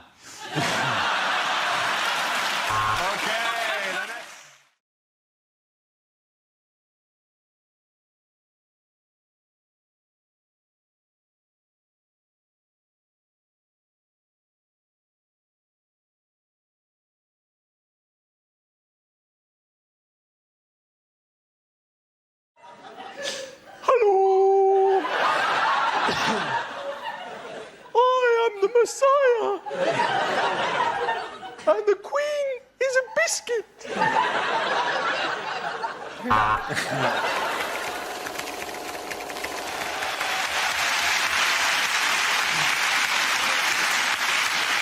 We start with a round called Picture of the Week. I show the panel a topical image and ask them to tell me what's happening. So what is going on here? Is it celebrity first dates? Is this what happens when you swipe right on Tinder without looking properly? I suspect that she is thinking, don't call him Dobby. The first subject tonight is what a TV chef would never say. So that's the bird plucked and stuffed. All that remains is to kill it. Welcome to One Fat Lady.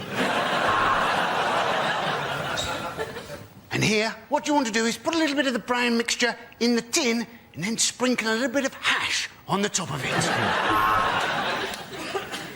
Well, these Korean meatballs really are the dog's bollocks.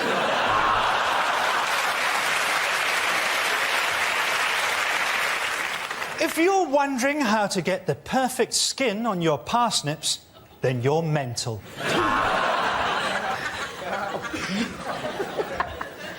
Hello, I'm Delia Smith, and today we're going to cook a panda. Am I invisible in this fucking jacket?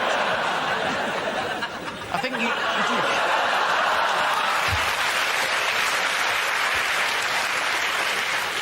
So, I've marinated it for half an hour, seared it for 15 seconds, and now I'm drizzling it on my buttocks. You just need two things to make this dish. What you need is a takeaway menu and a phone. Tonight on Russian cookery, cyanide, polonium, and a crab stuffed with explosives.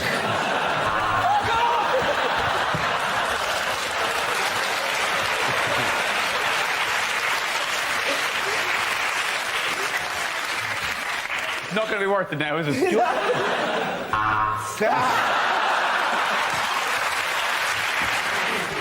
Hello and welcome to Working Lunch, a show for people who are so good at business they're sat at home watching the TV in the middle of the fucking day.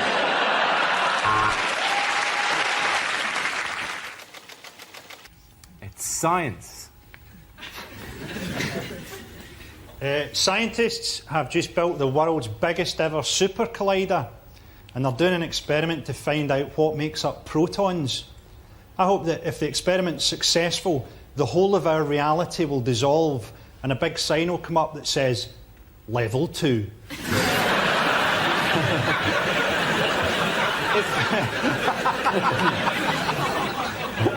I always wondered, you know that woman that had the face transplant? See if she gave you a blowjob, would that technically count as a threesome? Thank you all, ladies and gentlemen. What's happening here? Foreplay. Foreplay is the first answer. Well received. Is David Cameron saying, I met your mum once? Is it a poster for the new film Babe 3, City Boy and the Pig? Has the Ashley Madison website been hacked again? Well done at taking two recent stories and slamming them together into one top-quality punchline. Is the cameras going, whatever you do, don't open your mouth? Don't go oh at any stage, right? Because we are not the ones who made this story happen, right?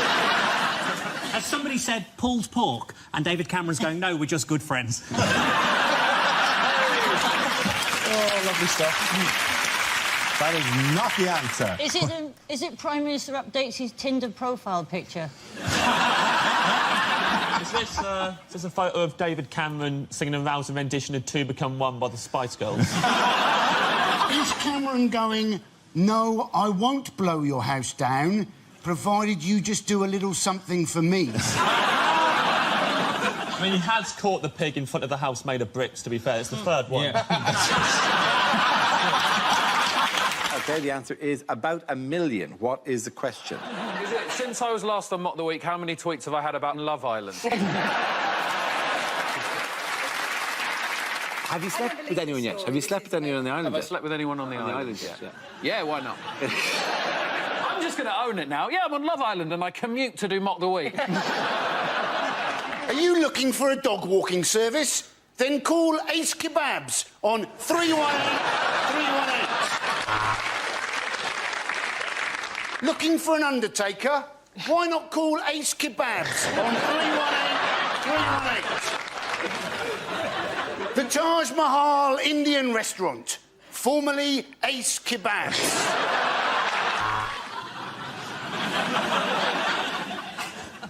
Leadership looks fun, but it's stressful. Just look at anyone leading a conga. On the outside, it looks brilliant, having a great time all the time. Just...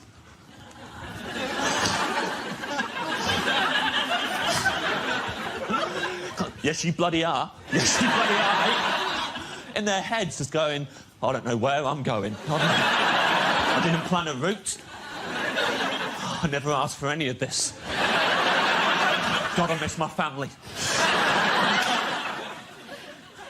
Everyone's trapped in the conga. Sport, please. OK, the category is sport. The answer is 264. What is the question? Is it the number of back-to-school photos of our kids my wife posted up this morning? Each one more delightful than the last. I'm just like, the second one ain't even that good-looking. Do you know what I mean? Just... keep him secret for the good of the family name, do you know what I mean? Yeah, because you're really trailblazing in that department. Listen, mate, that's not when the poor bastard looks like me. Do you know what I mean? Like, that's what I've said to my wife. Go, should we have another one? I'm going, if we have a girl, the risk, I'm not willing to spin the wheel. I'm not willing to do that. Girl that looks like an Asian Rolf Harris, absolutely not, mate. Is it how many dick pics I get sent every time this show goes out to air? Sorry. Oh, where's my double act partner? Oh, he's in here. Feeling nothing more than feeling, trying to fall. Yes, I have been on the show before. I was once trapped in somebody else's underpants, going, feeling. Our next round is called Between the Lines and features Hugh and Frankie. Would you please make your way to the press pit? In this round, one of them takes on the role of a person in the news addressing the media, while the other translates what they really mean. Frankie, you are former UN Secretary-General Kofi Annan, making his farewell New Year's speech as he hands over to his successor. Hugh, you will tell us what he really means. Welcome to the United Nations, the world's most respected peacekeeping authority. As it comes to the time where I hand over to my successor, I must reflect on the fact that we have had many successes. We came first in Channel 4's 50 most useless organisations. I got to meet Jimmy Carr. humbling. Naturally, we have been keeping an eye on things in Iraq to see how they are going. They seem to be going really badly. During my tenure, many people have become better off. My son has become a millionaire. It is ridiculous to say that the UN is overfunded. As I said to my helicopter pilot when I sent him to the dry cleaners with my cat's waistcoat.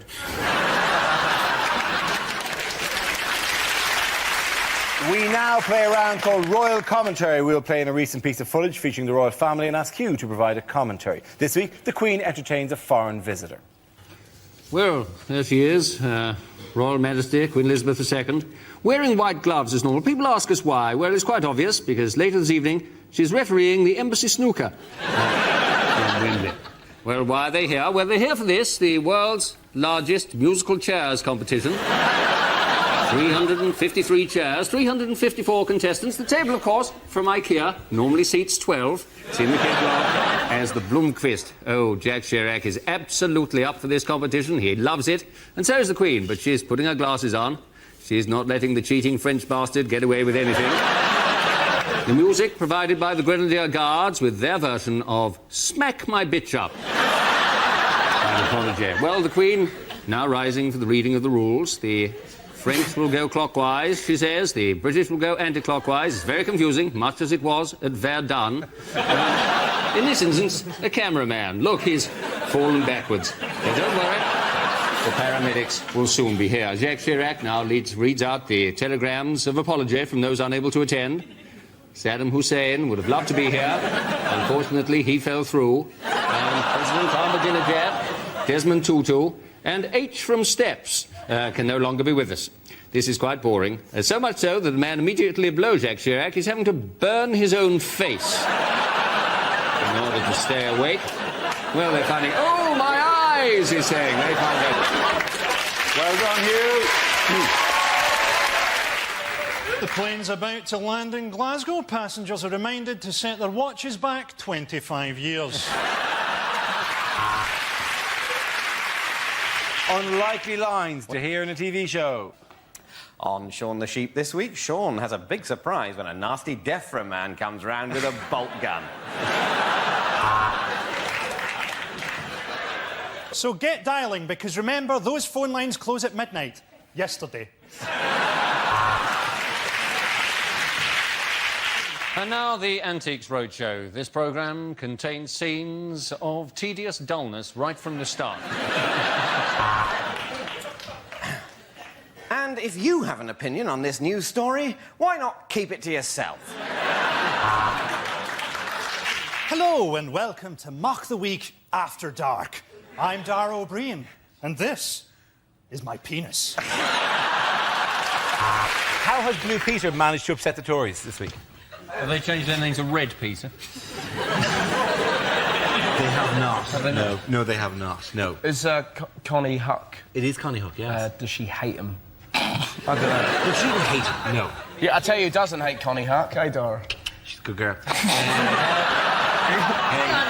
Don't mess with the hook. What does that mean? Do you fancy her? He dresses up as her. I've seen him do it. He dresses up as her. I've seen him. Kids TV kind of thing, and I quite like... she's getting dissed at the moment. Then. Yeah. I'm just saying she's... He loves her. He loves her. No, Look at him squirm.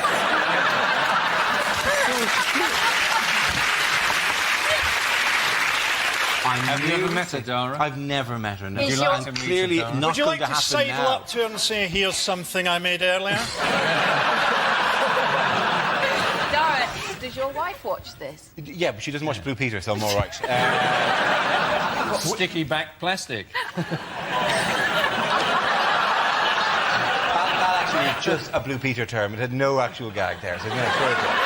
You might have just said, shut the dog at that stage. Whoever from the production company who left the disc for a Philips monitor user's manual on my desk for me to see during the show, it's really handy. I'll upload that as the show proceeds. Genuinely, it's in 2 languages, in Japanese as well. Oh, it comes with the monitor drivers and the smart control software. Lovely. Ching ching. Does that mean that we've recorded none of this so far? Who has been running wild with Bear Grylls recently? Obama. Obama, yes. Yeah. That's him. A selfie of him. Why was he there? What was he doing? He was there on a survival sort of programme for 2 days, but you think it would have been a doddle for Obama, wasn't it? I mean, he has survived 8 years as a black US president. Does he realise that he's still president? Because he's just pissing around now. 2 weeks' time, you're going to hear the phrase dancing for survival. It's Barack and Christina. This is supposed to be a survival programme. What technique are they demonstrating here? A selfie without a stick? And also, of all the places where you could find a stick, you'd think they could make one. They fashioned one. They fashioned a stick for selfies out of local shrubbery. Yes, it is. Oh, my God. Hilariously, my monitor just stopped working. If only we had the instruction disc for a monitor. The Copa America is on, right? And a player got sent off because the guy who was marking him fingered him in the backside. Yeah. And then when he turned around, the guy who'd done the deed with the finger pretended to go down as if he'd been hit. He fingered him and then went down? Yeah, exactly. How is that a bookable offence? That seems, if anything, sounds generous. It seems overly intimate. Yeah, he got his bum hole fingered, didn't he? There was some contact. Well, the finger went in his bum hole. It was in the general area. It was quite proctological. There was an element of, well, if you're going to check my prostate, at least train for a few years in this field. I like how you're making it scientific, but we just want to say bumhole fingering. You do say bumhole. Finger in his bumhole. I don't think I've ever heard anyone say the word bumhole more often than this, Rob. Bumhole is funny, isn't it? You finally got a catchphrase, something that people can shout at you in the street. I almost regret bringing that story up now. Can we move on? I mean, you brought it up, Dara, to be fair. OK. The next story. OK, maybe before... OK. OK. What became legal across all of the United States this week? Bumhole fingering. Stop it.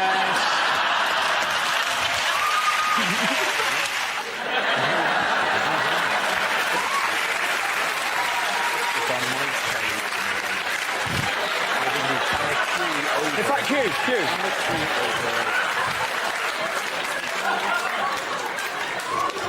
Q, hang a minute. Let's see what happens if I can lasso a dinosaur. I'll see if I can do that. Here we are. Swing. You can't.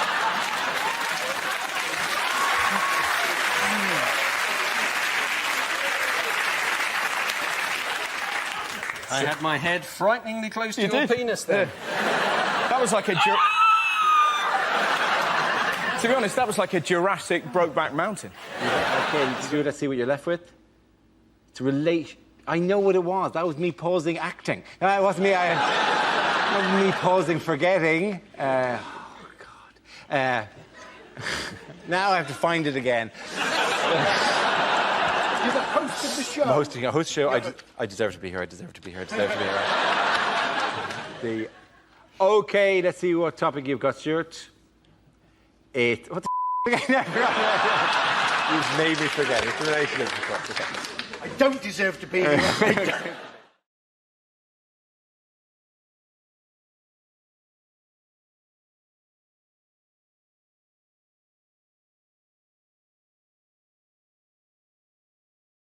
OK, here we go. The first subject is things you wouldn't want to hear at work. Oh, you've already given Michael his dosage.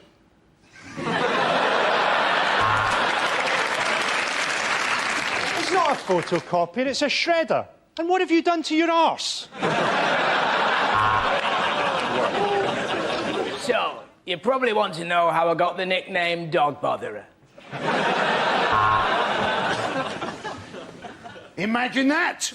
My first day at work, and I appear to have slipped on a wet floor. I think I might be entitled to compensation. Do you mind if I leave early? I've got to pick up the kids before their parents get there.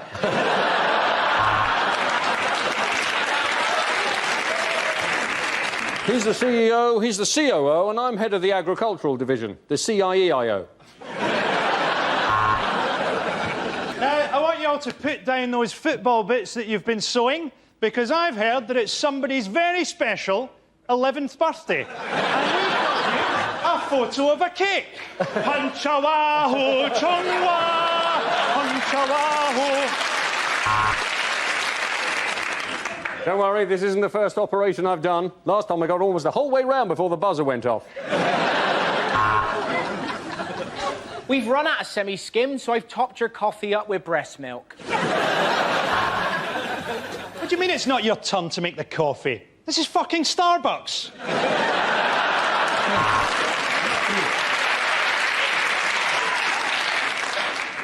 Get off your shit!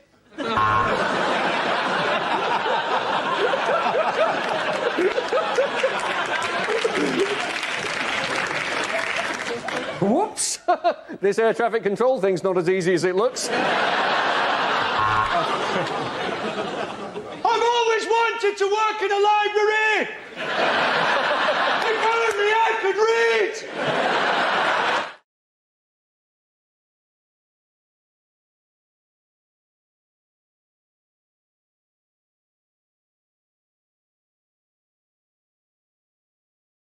Unlikely things to hear on Doctor Who.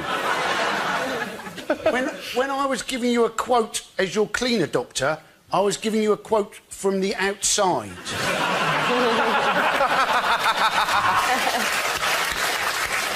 No, there isn't going to be a new doctor. I'm being replaced by a helpline.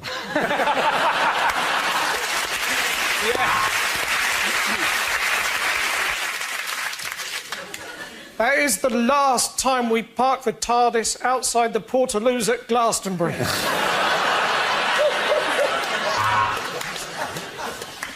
Davros, we meet again. Oh, Lord Sugar, I'm so sorry. Hey, saw you from across the TARDIS, and I think I regenerated in my pants.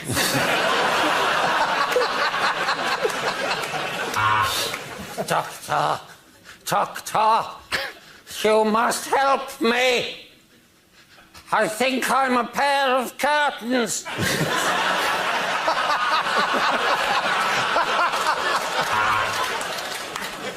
Tragic news about the Ood. There's been a terrible flood. They tried to escape into the wood, but it didn't do any good, and now they're all dude.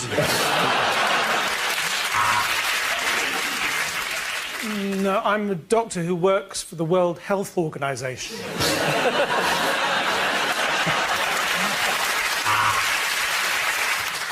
Yes, I mainly hang around young women. Yes, I was on television in the 1970s. Where are you going with this? You've got to believe me, Clara. This is our best chance. Now, unzip my flies and I'll explain later. Let's go forward in time by an hour. Then we get a quid off the pizza. Now, the first thing to remember on planet Xenon is turn off data roaming. We are 10 million years in the future. H.G. Wells has just got married. You are the doctor. I am the tracheotomy patient. I am the doctor. I am 1,200 years old. And this is my assistant, who's 27.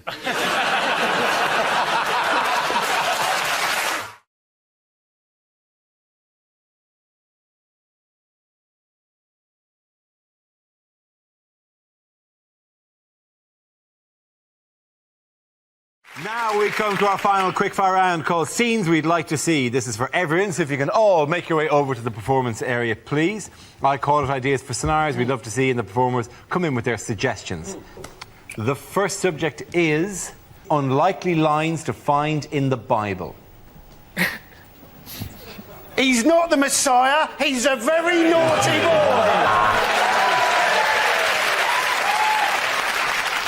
And God said, "Let there be light." Sponsored by Power Jet.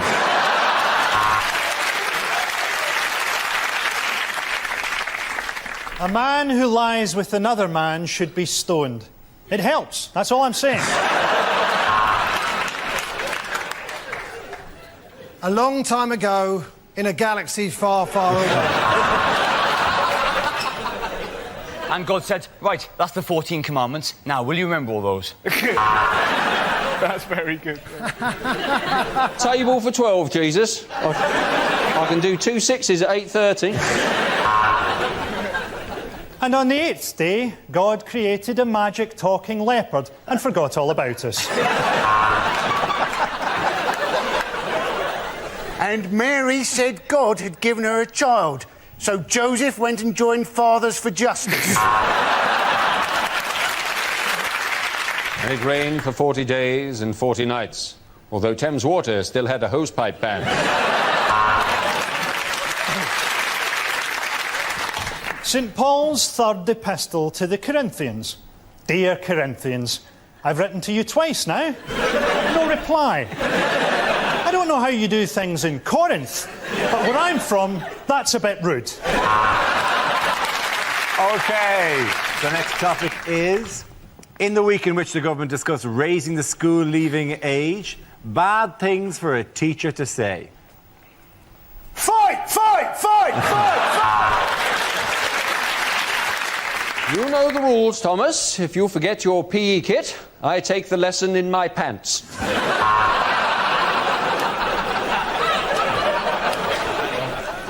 I'm a gun runner, robber and murderer, but the Home Office think I'm clean. Are you chewing, boy? This is the worst blowjob I've had all day.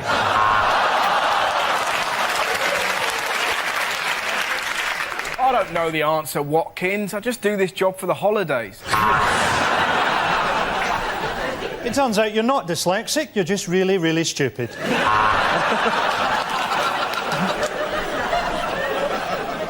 I have been at this school for over 40 years. I buggered your fathers and I will bugger you. OK, at the end of that, ladies and gentlemen, the winners are Ian, Hugh and Frankie.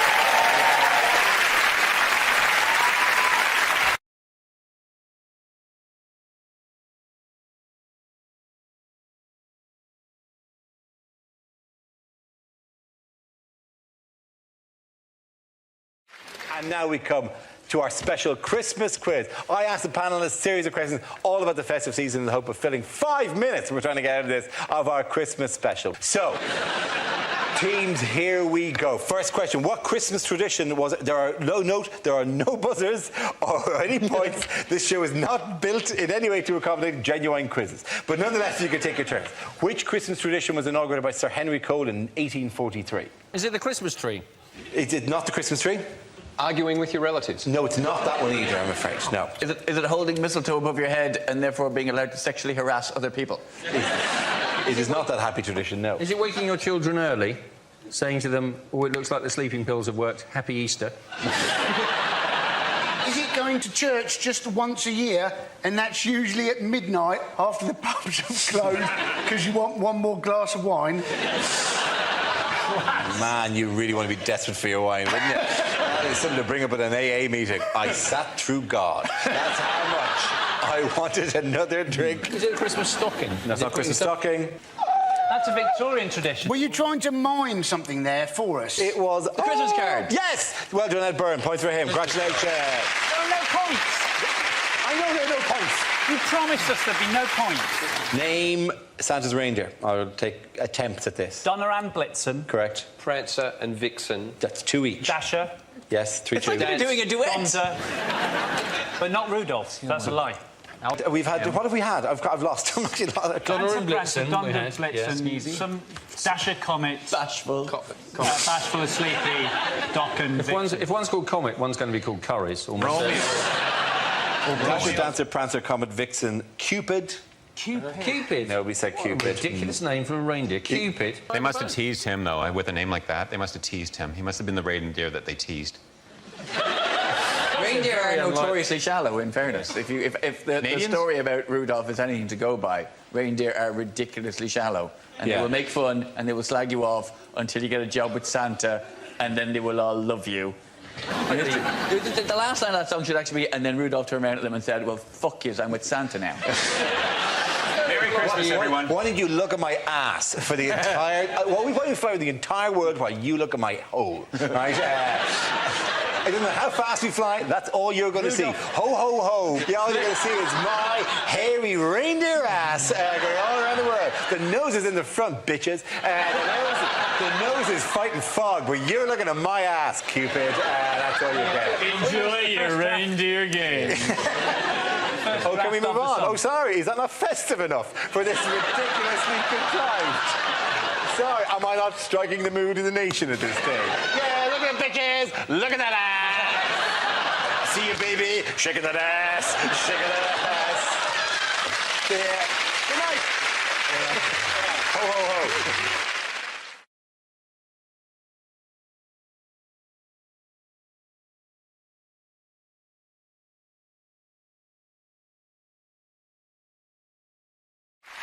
Now we play a round called Spin the News Bottle. This game involves Mark, Andy, Frankie and Joe. So if you can make your way to the performance area, please. This is where we test our performers' stand-up skills. We spin our random news generator. It settles on a topic and anyone can volunteer jokes. The winner is a team with the best stuff. OK, here we go. Let's spin the wheel for the first topic. It is identity theft. Mark. The simplest things now you can't do without the threat of identity fraud. Like getting a passport. I went to get a new passport, queued for 2 hours, got to the front of the queue, and they said, sorry, you can't use this photo, it's not valid. Why? Your face is too big. My face is normal. Right? It's a normal size, bit of a beaky nose, but I can't stab someone with that. Because of terror, there's all these rules now for passport photos. Your face can't be too close to the camera. You can't be smiling too much. You can't have a hat on, gun, all this, right? What do you mean my face is too big? OK, immigration officers, maybe not the brightest people in the world, are they really going to look at your passport and go, yeah, that looks like you, except this man's face is massive? If this was you, you'd be a bloody giant. Well done, Mark. OK, let's spin the wheel again. And the subject is terror threat. Joe Coffey. I've been given quite a lot of thought to the whole suicide bomber situation. Now, what I'm thinking about particularly is their award of 72 virgins, because I think they haven't really thought this through. Because what the suicide bomber is imagining as a virgin may be very different in reality. Because do you know who's also a virgin? My Auntie Joyce in Dublin.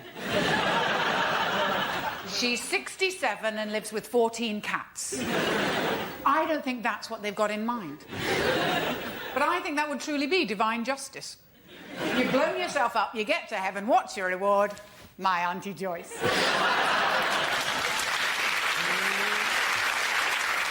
And she's keen. She's waited a long time.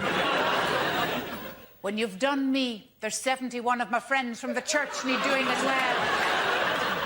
You'll have to do Bridget from behind. She's on a Zimmer frame now. Joke off here!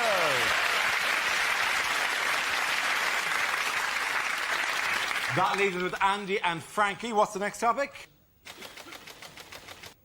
Topic is drugs. And Andy's in. Now, it seems only 27 people in Britain died from taking ecstasy last year, right? 50 people died from swallowing a bee. 72 people died attempting DIY in their own home. So how come we haven't also got campaigns, bees, don't swallow them, and shelves, just say no? Andy Parsons.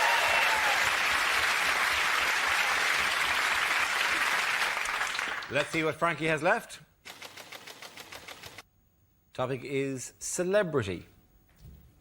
Yeah, I've got a bit of an insight into this because I've got to that stage in Scotland where people recognise me but they don't know where from. So last week I got followed by two guys who thought that I was the wee bear from Bo Selector.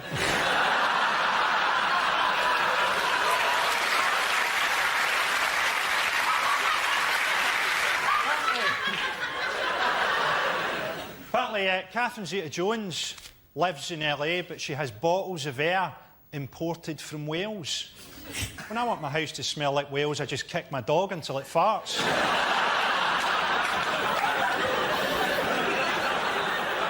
Pete Doherty, right? Does anyone else think that Pete Doherty is quite fat for a heroin addict? What's he been cutting his heroin with? The hollandaise sauce. Thank you, Brian. Points go to Frankie and Mark there. Come on, together.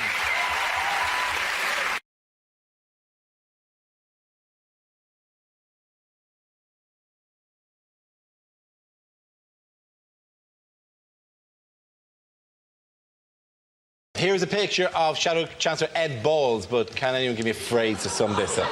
Well, obviously good to see that Wayne Rooney is back to fitness. Is he thinking to himself? Is he just thinking to himself, why, when my name is Balls, do I keep having photographs like these?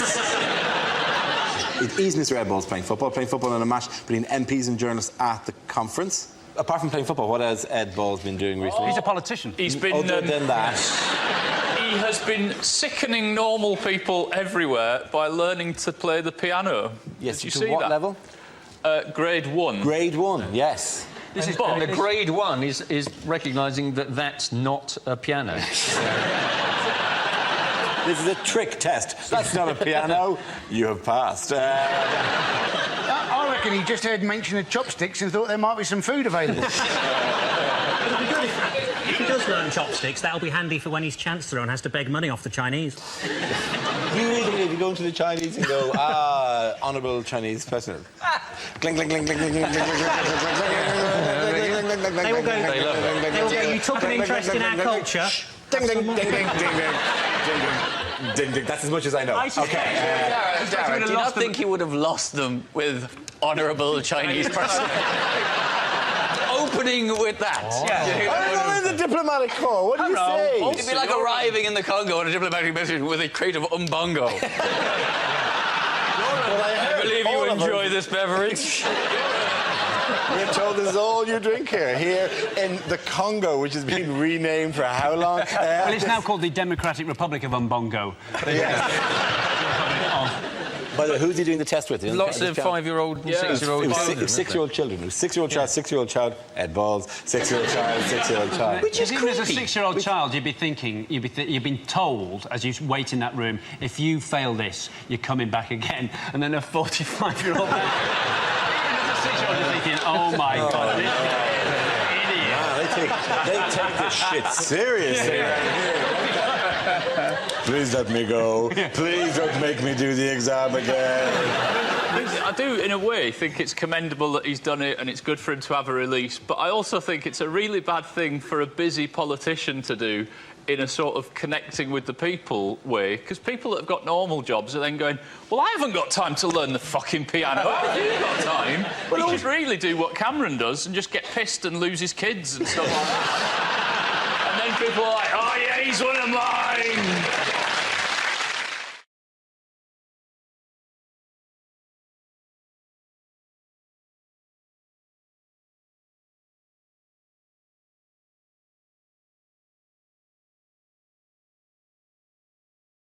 Things you wouldn't hear at a party conference. Muscle top!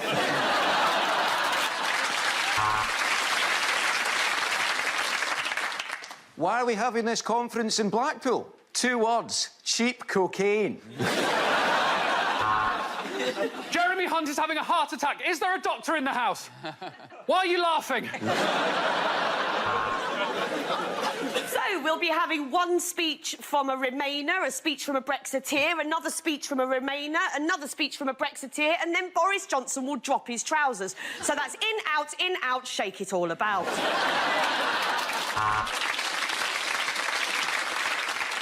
What this conference has taught me is this party needs more women, because the hotel bar last night was an absolute sausage fest. Welcome, delegates, to this year's Liberal Democrat Conference. Conference.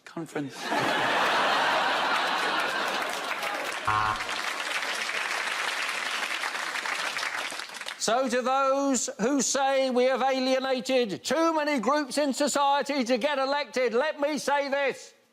Fuck off.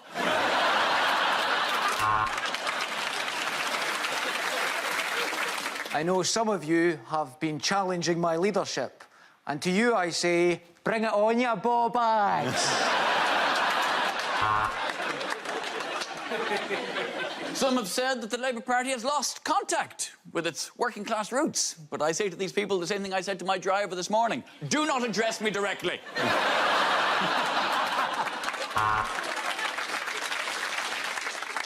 So, now we've sorted out Brexit.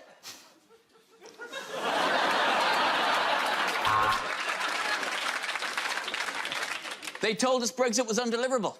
They told us Brexit was unworkable. But where are they now? They are outside with banners saying, I told you so.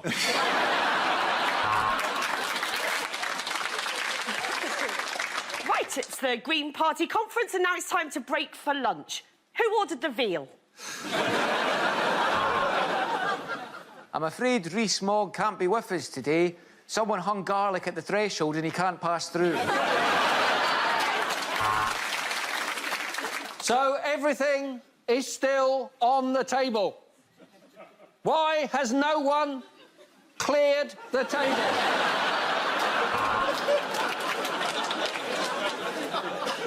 It's incredible to think that some people think of us as a cult. Anyway, could you all just line up while Jeremy Corbyn chooses his wives? Of course the Tories are like regular people. You should have seen us in the bar last night. Giles's wet nurse downed a whole bottle of port.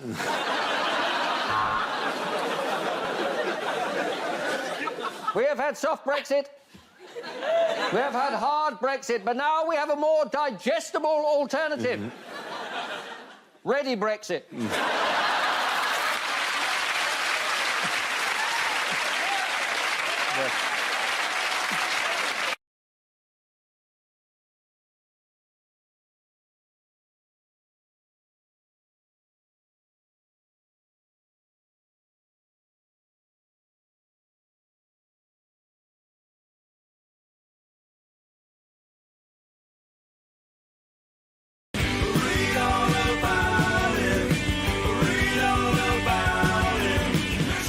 Here we go.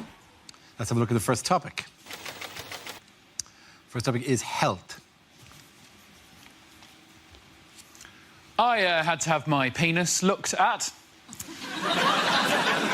By a doctor. I didn't just wake up one morning and go, oh, more people should be looking at this, quite frankly. I used to spend an hour a day at my bedroom window with it pressed up against the glass. It was a scary experience having to go to the doctors. I thought I should build up the courage to get down there and have it looked at. Well, I went in there, my courage flew out the window like a little bird. Because as soon as I went in there, I found out that the doctor who I had an appointment with was a lady doctor. Now, I obviously don't have a problem with ladies being doctors. In fact, give them the vote, that's what I say. But there is a worry if there's a lady poking round down there. In that context, what if your nethers decide, ooh, think it's time to go to work? Luckily, then, I remembered I'm not an Alsatian whose lipstick pops out at the slightest whiff of an undercarriage.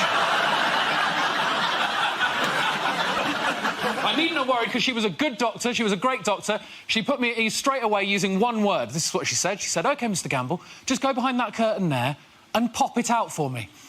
There's the word pop. Now, pop is a lovely word. As soon as I heard that word, I knew everything was going to be fine, because she was not expecting anything big in that area at all. Because the word pop is reserved for very small things. No one has ever said, come in, help me, pop the elephant in the van, have they? So I was relaxed. Better than me going in there and her saying, OK, just heave yourself out your trousers for me. Just haul yourself out the front of your trews. Just swing yourself over in my direction. Maybe I can bring out this Shire horse and he can drag your junk over towards my workstation. Or open this corner cupboard and bring out a team of pantomime dwarves who can shoulder your meat and waddle it over towards me, like pallbearers at a weird circus cock funeral. Thank you. Good job. OK, that leaves us with Rob. Let's see what we've been left with for a topic. Let's spin the wheel. And the topic is growing up. Yeah, I've had a big year. I've been growing up, got married. And I live with her as well. We're doing I like it, it's exciting. She's pretty happy about the marriage, though. She's got a passport now, so... But it's weird, though, like, when you're getting, like, you grow up and you get, like, your friends all getting couples and stuff like that, they always go, like, why don't we do Come Dine With Me? No. If we're going to do a television programme, let's do Total Wipeout.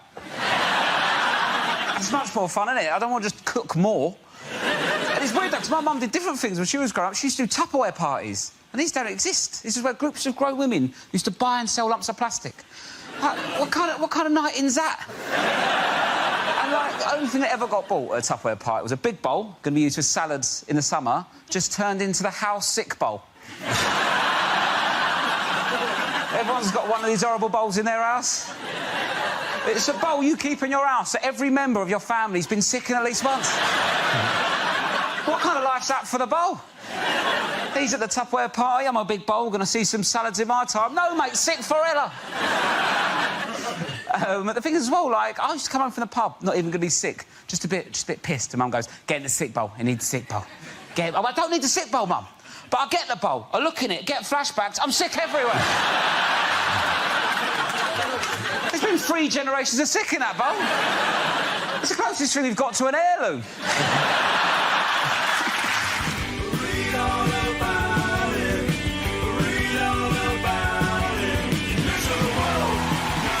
Both of you. Points for both Rob and Ed.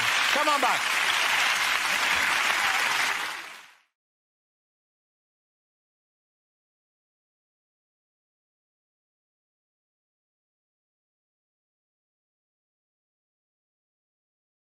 We start tonight with a round called Picture of the Week. I show the panel a topical image and ask them to tell me what's happening. So, what's going on here? That looks like Michael Gove easing himself onto a hard Brexit. Maybe just so simple. A poor person has just walked in the room. Is this what happens when you wake up and you realise that you're Michael Gove? I think he's realised that wasn't just a fart. He looks like a haunted Pez dispenser. Could you imagine if you bought a blow-up doll and you took it home and blew it up and it looked like... I reckon what you can't see behind it is Boris just stabbing away at him in the back. He's just had a fantastic idea, that's all. He just has a moment of political epiphany. He goes, wait, I know, what if we ruined everything? OK, are you going to tell me exactly what it is? Yes, it's Michael Gove. Yes, it is.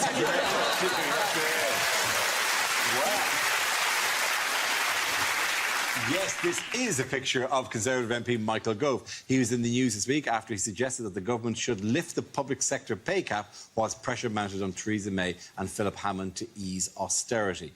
A number of them said this. He apparently did. Boris Johnson has said this. What makes it unfortunate about the timing that they're suddenly calling for a lifting of the public service pay cap? Because it's about a week after they voted against it. Yeah! It seems like relatively empty words at this stage. It is almost as though this government haven't got a clue what they're doing. It's almost like a sat-nav sort of leading the country at the moment. It's just on make a U-turn where possible. It's an amazing decision to give Minister for the Environment to someone who looks like they've never been outside before. He does have the look of the sickly Victorian child. Yeah, he looks like he drowned in a well. He's also he's going to clash with May, though, isn't he? Because he's also Minister of Agriculture, isn't he? So he's got to stop her running through the wheat fields. I feel uncomfortable with Pick all the time on the way he looks, because, you know, he can't help that. You know, it's his policies that are ugly, not just the fact he looks like Pob's dad. What else did he say? What else did he announce this week? Well, basically we're stopping foreign fishermen coming into our inshore waters so they can't scoop up our nappies and our turds. British turd Yeah, British beaches. I think you'll find that is a British shopping trolley, senor. What I imagine now is that if I was in charge of a European trawler now, I would take it right up to the edge of that 12 miles and I'd have loads of fish food and I'd just dump it in the sea so all the fish come across. Just... Because it is 6 to 12 miles, that's all it is. And it's 6 to 12 miles in a kind of an environment in which fish can move very easily. We've kept ourselves a very small strip, haven't we? We've essentially given ourselves a fishing Brazilian. Yes. I think they're going to police it by stopping the foreign boats coming in by having Gove out on a rock somewhere, just in a pair of Speedos like that. They'll be like, oh my God! But what, like a sign, like Michael Gove lying across the rocks, luring Spanish fishermen to their death. You see it. Oh my God, look at that disappointing blow-up doll. No matter. Pedro.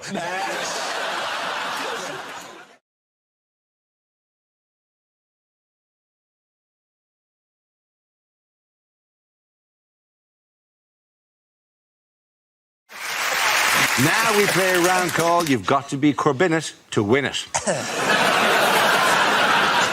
This game involves Nathan Caton and Ed Gamble, so if you could make your way to the performance area, please. This round is a stand-up challenge. I launched a wheel of news, and whoever chooses to stop, one of our performers must step forward and talk about that subject. OK, here we go. Let's spin the wheel. And the first topic is home life. Nathan. Yeah, I could talk about home life. I still live at home with my mum still. Thanks for the judgmental silence. Yeah, I live at home. My mates give me the most stick for it, because I'm the last one in my group of friends who still lives at home with my mum. They've all moved out, so they see me as a mummy's boy. And every time they see me, they're like, Nathan, what's wrong with you, man? Why are you still at your mum's, man? Are you embarrassed? Why are you still at your mum's? Why are you still at your mum's? It's like, I live in West London. Have you seen house prices? I'm not going anywhere, man. If anything, I'm looking at my mum thinking, when are you going to bloody leave? Clinging on, let it go, woman. She's going to slap the black off me when she sees this. So, yeah, I like peace and quiet. Although, to be honest, at home, I'm not getting a lot of peace and quiet at the moment, mainly because of my mum and my stepdad. They got married quite recently. And I'm happy for my mum. You know, she found happiness. She deserves it. However, at the moment, they're going through that honeymoon phase where they're having sex all the time. Yeah, it is bloody disturbing, man. Because my bedroom is like right next door, so like every time they do it, I hear everything. Like a few Saturdays ago, right? It's late at night, I'm about to go to sleep. From next door, I can hear my stepdad going, oh yes, oh yes, oh yes, oh yes, oh lord, say something nasty, say something nasty, say something nasty. So I screamed out, you're not my real dad! Thank you very much, Nathan Caton. OK, that leaves us with Ed. Let's see what topic you've been left with. And the topic is diet. I hope this isn't just a hint that I need to lose weight. I've lost quite a lot of weight recently anyway. I've lost about 6 stone in the last 3 years. Cheers, guys, thanks. I mean, no. Too late, you went with the British reaction. Thank you very much. Couldn't give a shit, mate. Carry on. We don't... Stop showing off. We don't want to hear about it. Found myself in a bit of a nightmare situation recently. I went to the Middle East to do some gigs. Now, that bit was nice, that was lovely, but they put you up in a hotel where the food is all-you-can-eat buffets 3 times a day for 10 days. Now, this is a nightmare scenario for me because I cannot be trusted at an all-you-can-eat buffet. Sometimes I don't even remember the buffet bit. All I remember is picking up a plate and I'll wake up 6 hours later covered in rice and sauce. And I can't theme a buffet. I can't theme a buffet either. I won't pick up a plate and go, oh, I'll have some rice, I'll have some curry. Well done, Ed, you've made yourself an Indian meal. Won't do that. I'll get a plate, I'll get a spoon, and I'll run along the full line of trays, just scraping food from every nation onto it until I've got some sort of plate Pangea, just an unidentifiable mass, just Spanish food, Japanese food, Chinese food, Indian food, coffee, sushi, just horrible. Just wedge my face into it, everyone going, is that man all right? Don't look at me! I'm having a buffet! Just food flew from all over the world. My body for 10 days had no idea where I was on this planet. I went for a shit 3 days in. A UN flag came out. Well done. Genan, point go to Ed Gamble. Come on back.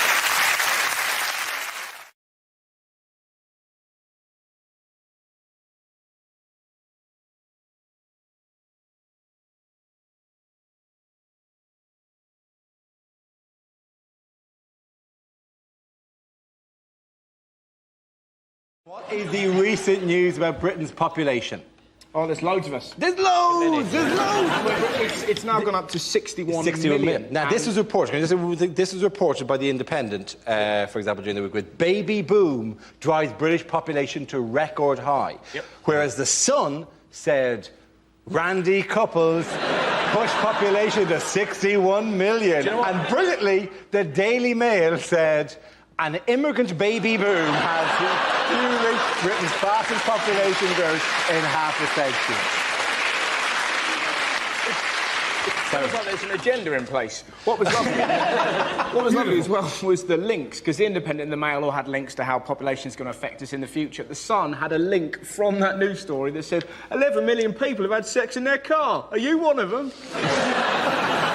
I read about this story. I read about this story originally on the Daily Mail website, and it made a big thing about the immigrants. And then it said the average woman in Britain now has 1.9 children. And I thought, who are all these 0.9 people? And then I read the comments underneath, and there they were. Hello. What we need to do, I think, is put teenagers off sex, and I am the very man for that job. You know the way they send a prisoner round sometimes to tell kids in school that crime isn't going to be good for them? They should send me round to show them what sex is like in a long-term relationship. And for realism, in the middle of it, my 2-year-old son walks in and tells us both that he needs a poo.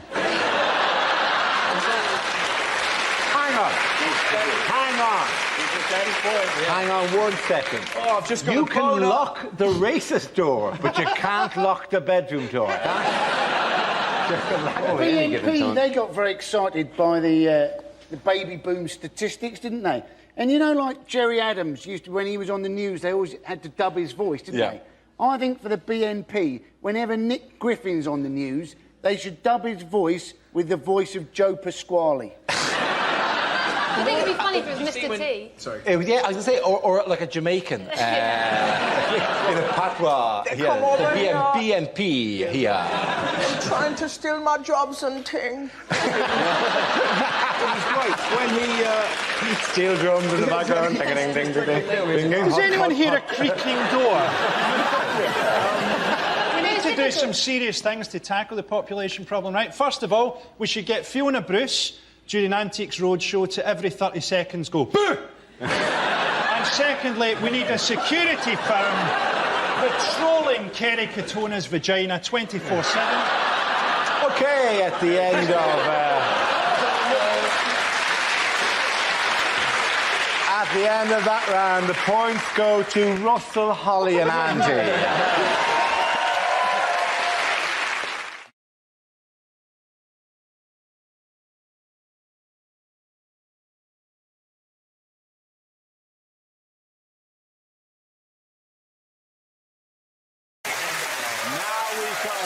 Scenes we'd like to see. So if everyone can make their way over to the performance area, I'll read out this week's topics and then we'll see what our panelists can come up with. OK, here we go. The first subject is things you wouldn't hear on a fitness DVD. Yoga. It's just stretching for twats. Hello, I'm Darrow O'Brien.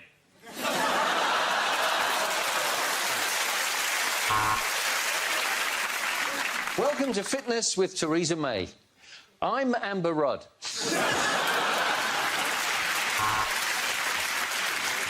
I'm going to make you sweaty and breathless. I've turned the heating up and hidden your inhaler.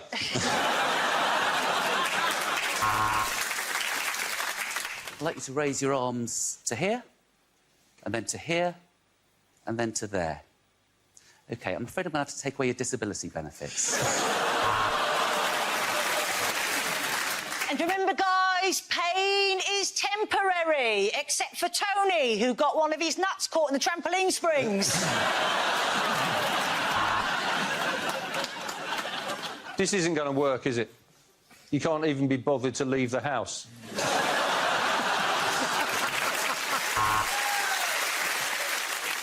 Stretch and release, stretch and release. Welcome to the penis enlargement workout. Can you feel the burn? Then I recommend cranberry juice. I never used to fit into this dress, but now I've had my penis removed.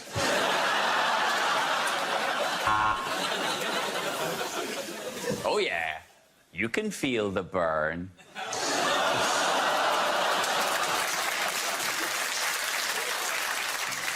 These used to be my trousers until I discovered the secret.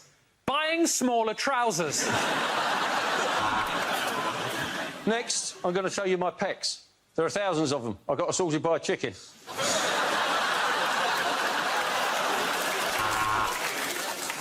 OK, let's work on those more unsightly areas. Bums, tums and Croydon. OK, now we're going to watch a carry-on film so you can work on your core.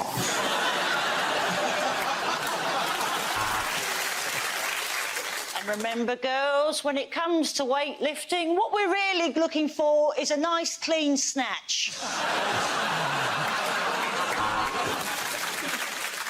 Go on, just stretch. Reach for your toes. Reach for them.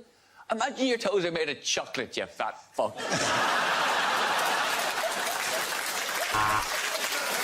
OK, the next topic is things you wouldn't read in a romantic novel. He pressed his lips to hers and slid his tongue in. That's not how you're supposed to do it, shouted the other paramedic.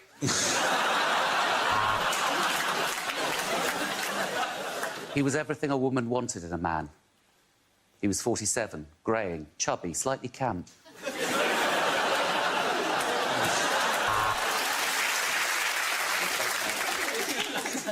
He kissed her breast, tenderly. Oh, as she said, get your own KFC bucket.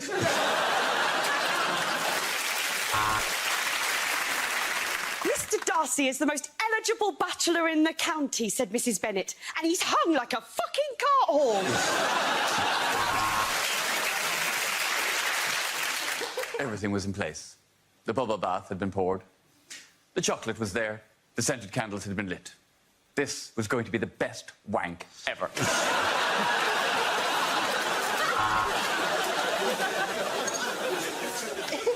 He put the chocolates down beside her. Silence. And then at last she spoke. Unexpected item in the bagging area.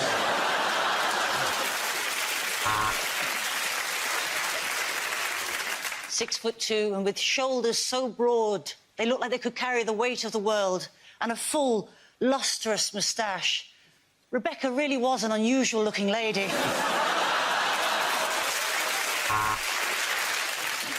He took her by the hand. It's wonderful to see you again. The country air becomes you. Bosom still heaving, I see. Shit, did I say that last bit out loud? I need to hear you say it again. Why? Why do you love me, Alexa?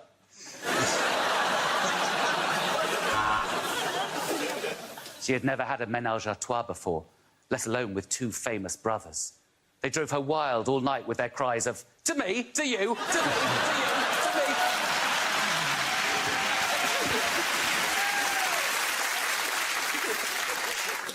Sophie looked absolutely beautiful in her flowing wedding dress. Admittedly, it was an odd choice to wear on a first date. When they left the bar, she saw him in a new light. Daylight, and he was disgusting.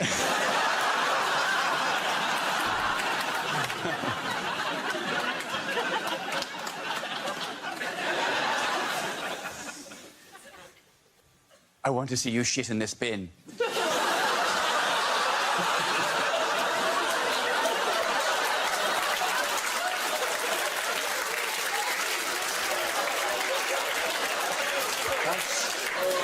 Does fulfill the criteria. Christian Grey turned to her and said, I'm going to make you feel pain like you've never felt before. And he put Ed Sheeran's Galway Girl on repeat. As he gently removed her bra, she whispered, "Why are you wearing my bra?"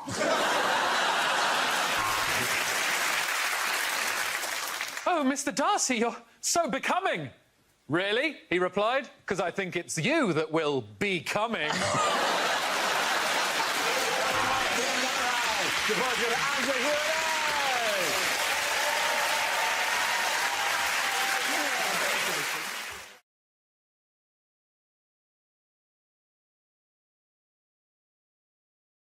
So, what else? In other health news? What health initiative is coming into schools? Michael Gove is saying school lunches should be banned because Why? apparently only 1% of them meet the nutritional requirements that school dinners are supposed to have. Yes, that is generally the gist of it, That's right? the yeah. facts. Yeah. I don't have a joke. Yeah, it's true. No, it's true. But it's only 1% of. I mean, what I are don't people? know. I don't like the story anyway. Is it just me? I don't want to think about Michael Gove's lunchbox. I just don't want to think about it. Well, I'm sorry. I presume people put it. And what are people putting into it? Like they're only 1% Well, of. not the kind of stuff you see, this seems to me a very unfair story because they're saying that packed lunches are very unhealthy compared with school lunches. But they're not. I mean, when I only ever had packed lunches. I had brown bread sandwiches. I had 2 cubes of jelly. What? Yeah. Jelly that wasn't jelly made? that wasn't made, because my mum didn't like giving us chocolate or sweets or something. The so dense- she used to the cut dense up jelly. Oh. She used to cut up a jelly, you know, the cube that you make it from, and give me 2 bits of it. It's self-imposed And rationing. it was really, really nice. But for the rest of the day after I'd had it, I was always slightly worried that it might turn into jelly. Just a huge shape. If you drank a glass of water, it would sort of go. Just split apart and there'd be a huge shaped jelly there. It's the biggest jelly baby in the world. I also did point out to you that you also said you had brown bread sandwiches. Do you mean Brown like bread. 2 slices of brown bread with a slice of brown bread? You have to. I mean, how can packed lunches have only 1% of the nutritional requirement of a school dinner? What are people putting in these packed lunches? Is it like a large sandwich and a sugar cube? And I think some of the kids must be so stupid, they're actually eating the plastic box. I thought parents have more control. I know, but they do. The problem is parents do have control. Every time they try and solve this problem, the parents get in the way. When Jamie Oliver tried it, right, tried to get rid of turkey twizzlers, put healthy food in schools, so mum's at the school gate passing packets of chips through to their children. If you want to solve this problem, it's not a policy thing. Just make the railings thinner so they can't shove their massive hand. Sandra, you're going to have to put your face right up and eat a feed into your individual. You know which kids it was? They're going after lunch with shiny lips and 2 rust lines down the face. I have to, you're making an excellent point, but you said turkey twizzlers. I genuinely thought you said when they tried to get rid of Turkish prisoners.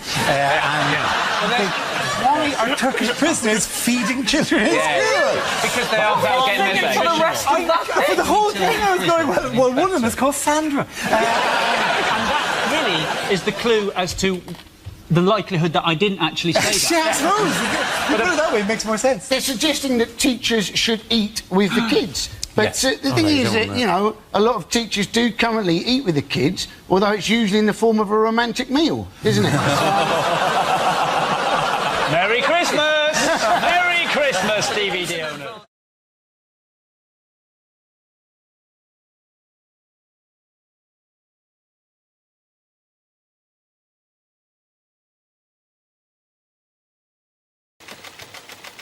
The subject is family. Who wants to come out of that? So, it wasn't easy growing up trying to be a little liberal kid in the most right-wing family in the whole of my town. My dad was the most right-wing person I knew, but always quick to point out, I'm not racist, but. That was the danger word. I'm not racist, but. Or the latest remix, which is even more innocuous and dangerous. All I want to do is have a sensible discussion about immigration. Yeah? Isn't it obvious? All right, no one with that face wants a sensible discussion about anything. I just want to have a sensible little chat in the back of that transit van over there, yeah? Me and my brothers, the rest of your family, Mr. Woolham or Woolham along, whatever your bloody name is, mate, yeah? Get in the van. right? My dad even managed to be prejudiced about my first car decision. How do you even achieve that? By British or German. Do not bring Crappanese onto my driveway, boy. Not only that, but I chose a hybrid car. Part electric, part petrol, papa. Right? Another question mark hanging over my sexuality. It's the noise of it when it drove off. Thanks for Sunday lunch. Bye, Daddy. Thank you. Good man. OK, that leaves us with Milton. Let's see what you've been left with. Let's spin the wheel. And the topic is jobs.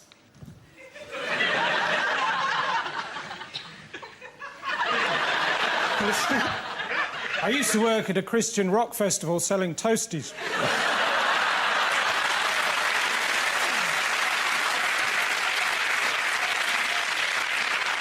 The best day was when I sold this Jewish bloke some yellow ham.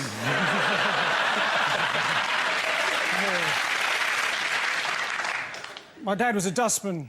I didn't like him coming to collect us from school, though. Not because I was ashamed he was a dustman, it's just you never knew which day he was going to come.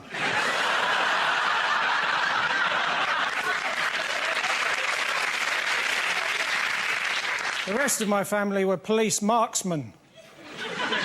Apart from my grandfather, he was a bank robber. He died quite recently, surrounded by his family.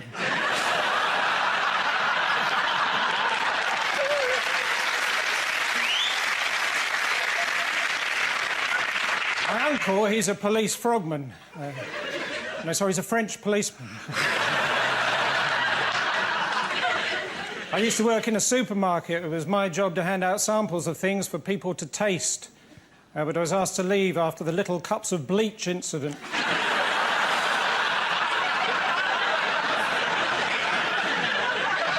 After that, I worked in a pathology lab, but I was asked to leave after one of my reports said cause of death, autopsy.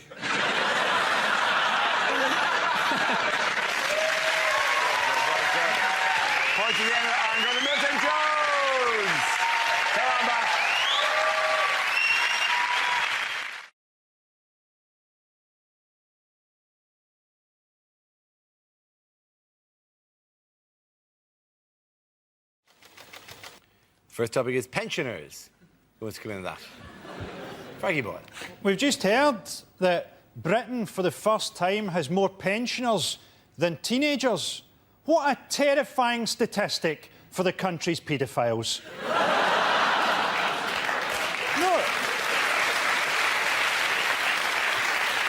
No wonder Gary Glitter didn't want to come back. In 20 years' time, we'll have the first generation of pensioners who can text each other. I've got Alzheimer's, man. Yeah, you told me that like 20 times already, man. To balance the economy out, what we should do, we should give pensioners more money, but only if they take up really dangerous sports. Here you go, an extra £100 a week if you start quad biking through safari parks wearing a suit made from ham.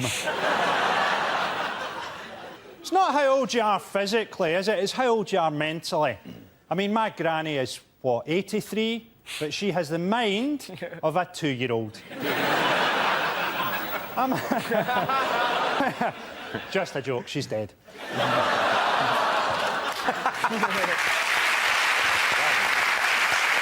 OK, let's spin the wheel again. Subject is young people. Edward.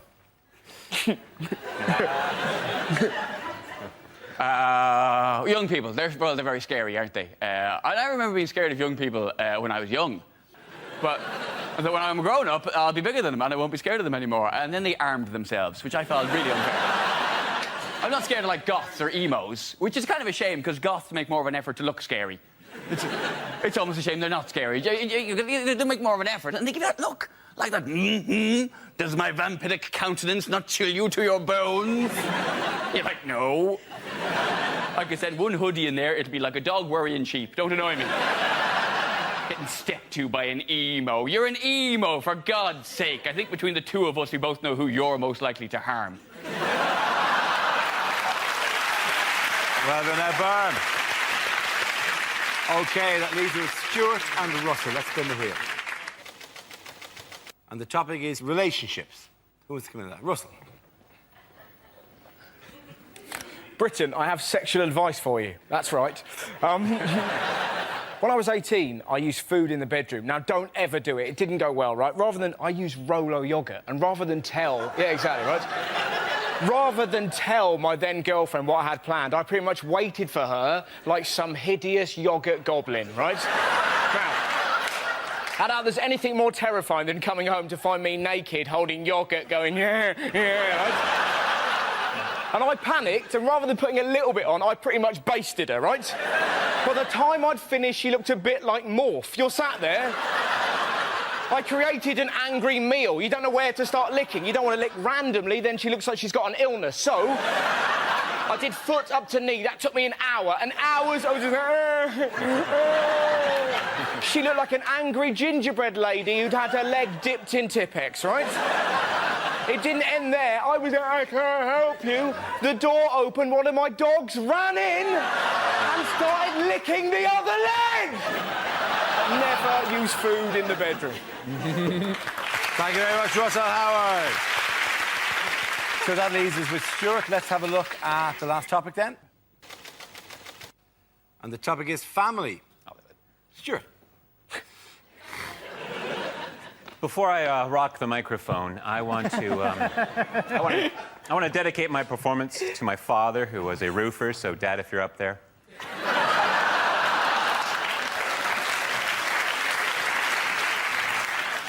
I'll tell you about my family. I'm the youngest of three. My parents are both older, and I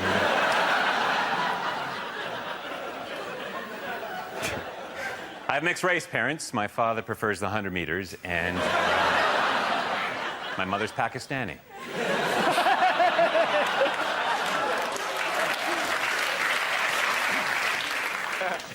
I was raised by my father. My mother left before I was born, and you know... I like being raised by my father. He's schizophrenic, but he's good people. I remember one summer I was 5 and he was Mussolini. Went to the park that day. I love parks. Standing in the park today wondering, why does a Frisbee appear larger the closer it gets? And then it hit me. My uncle's a hypnotist who has never inappropriately touched me.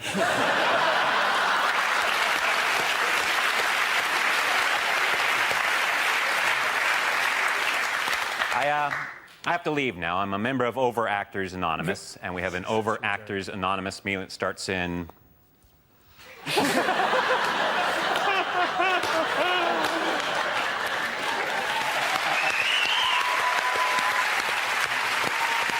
And in that round, the points go to Frankie and Stuart.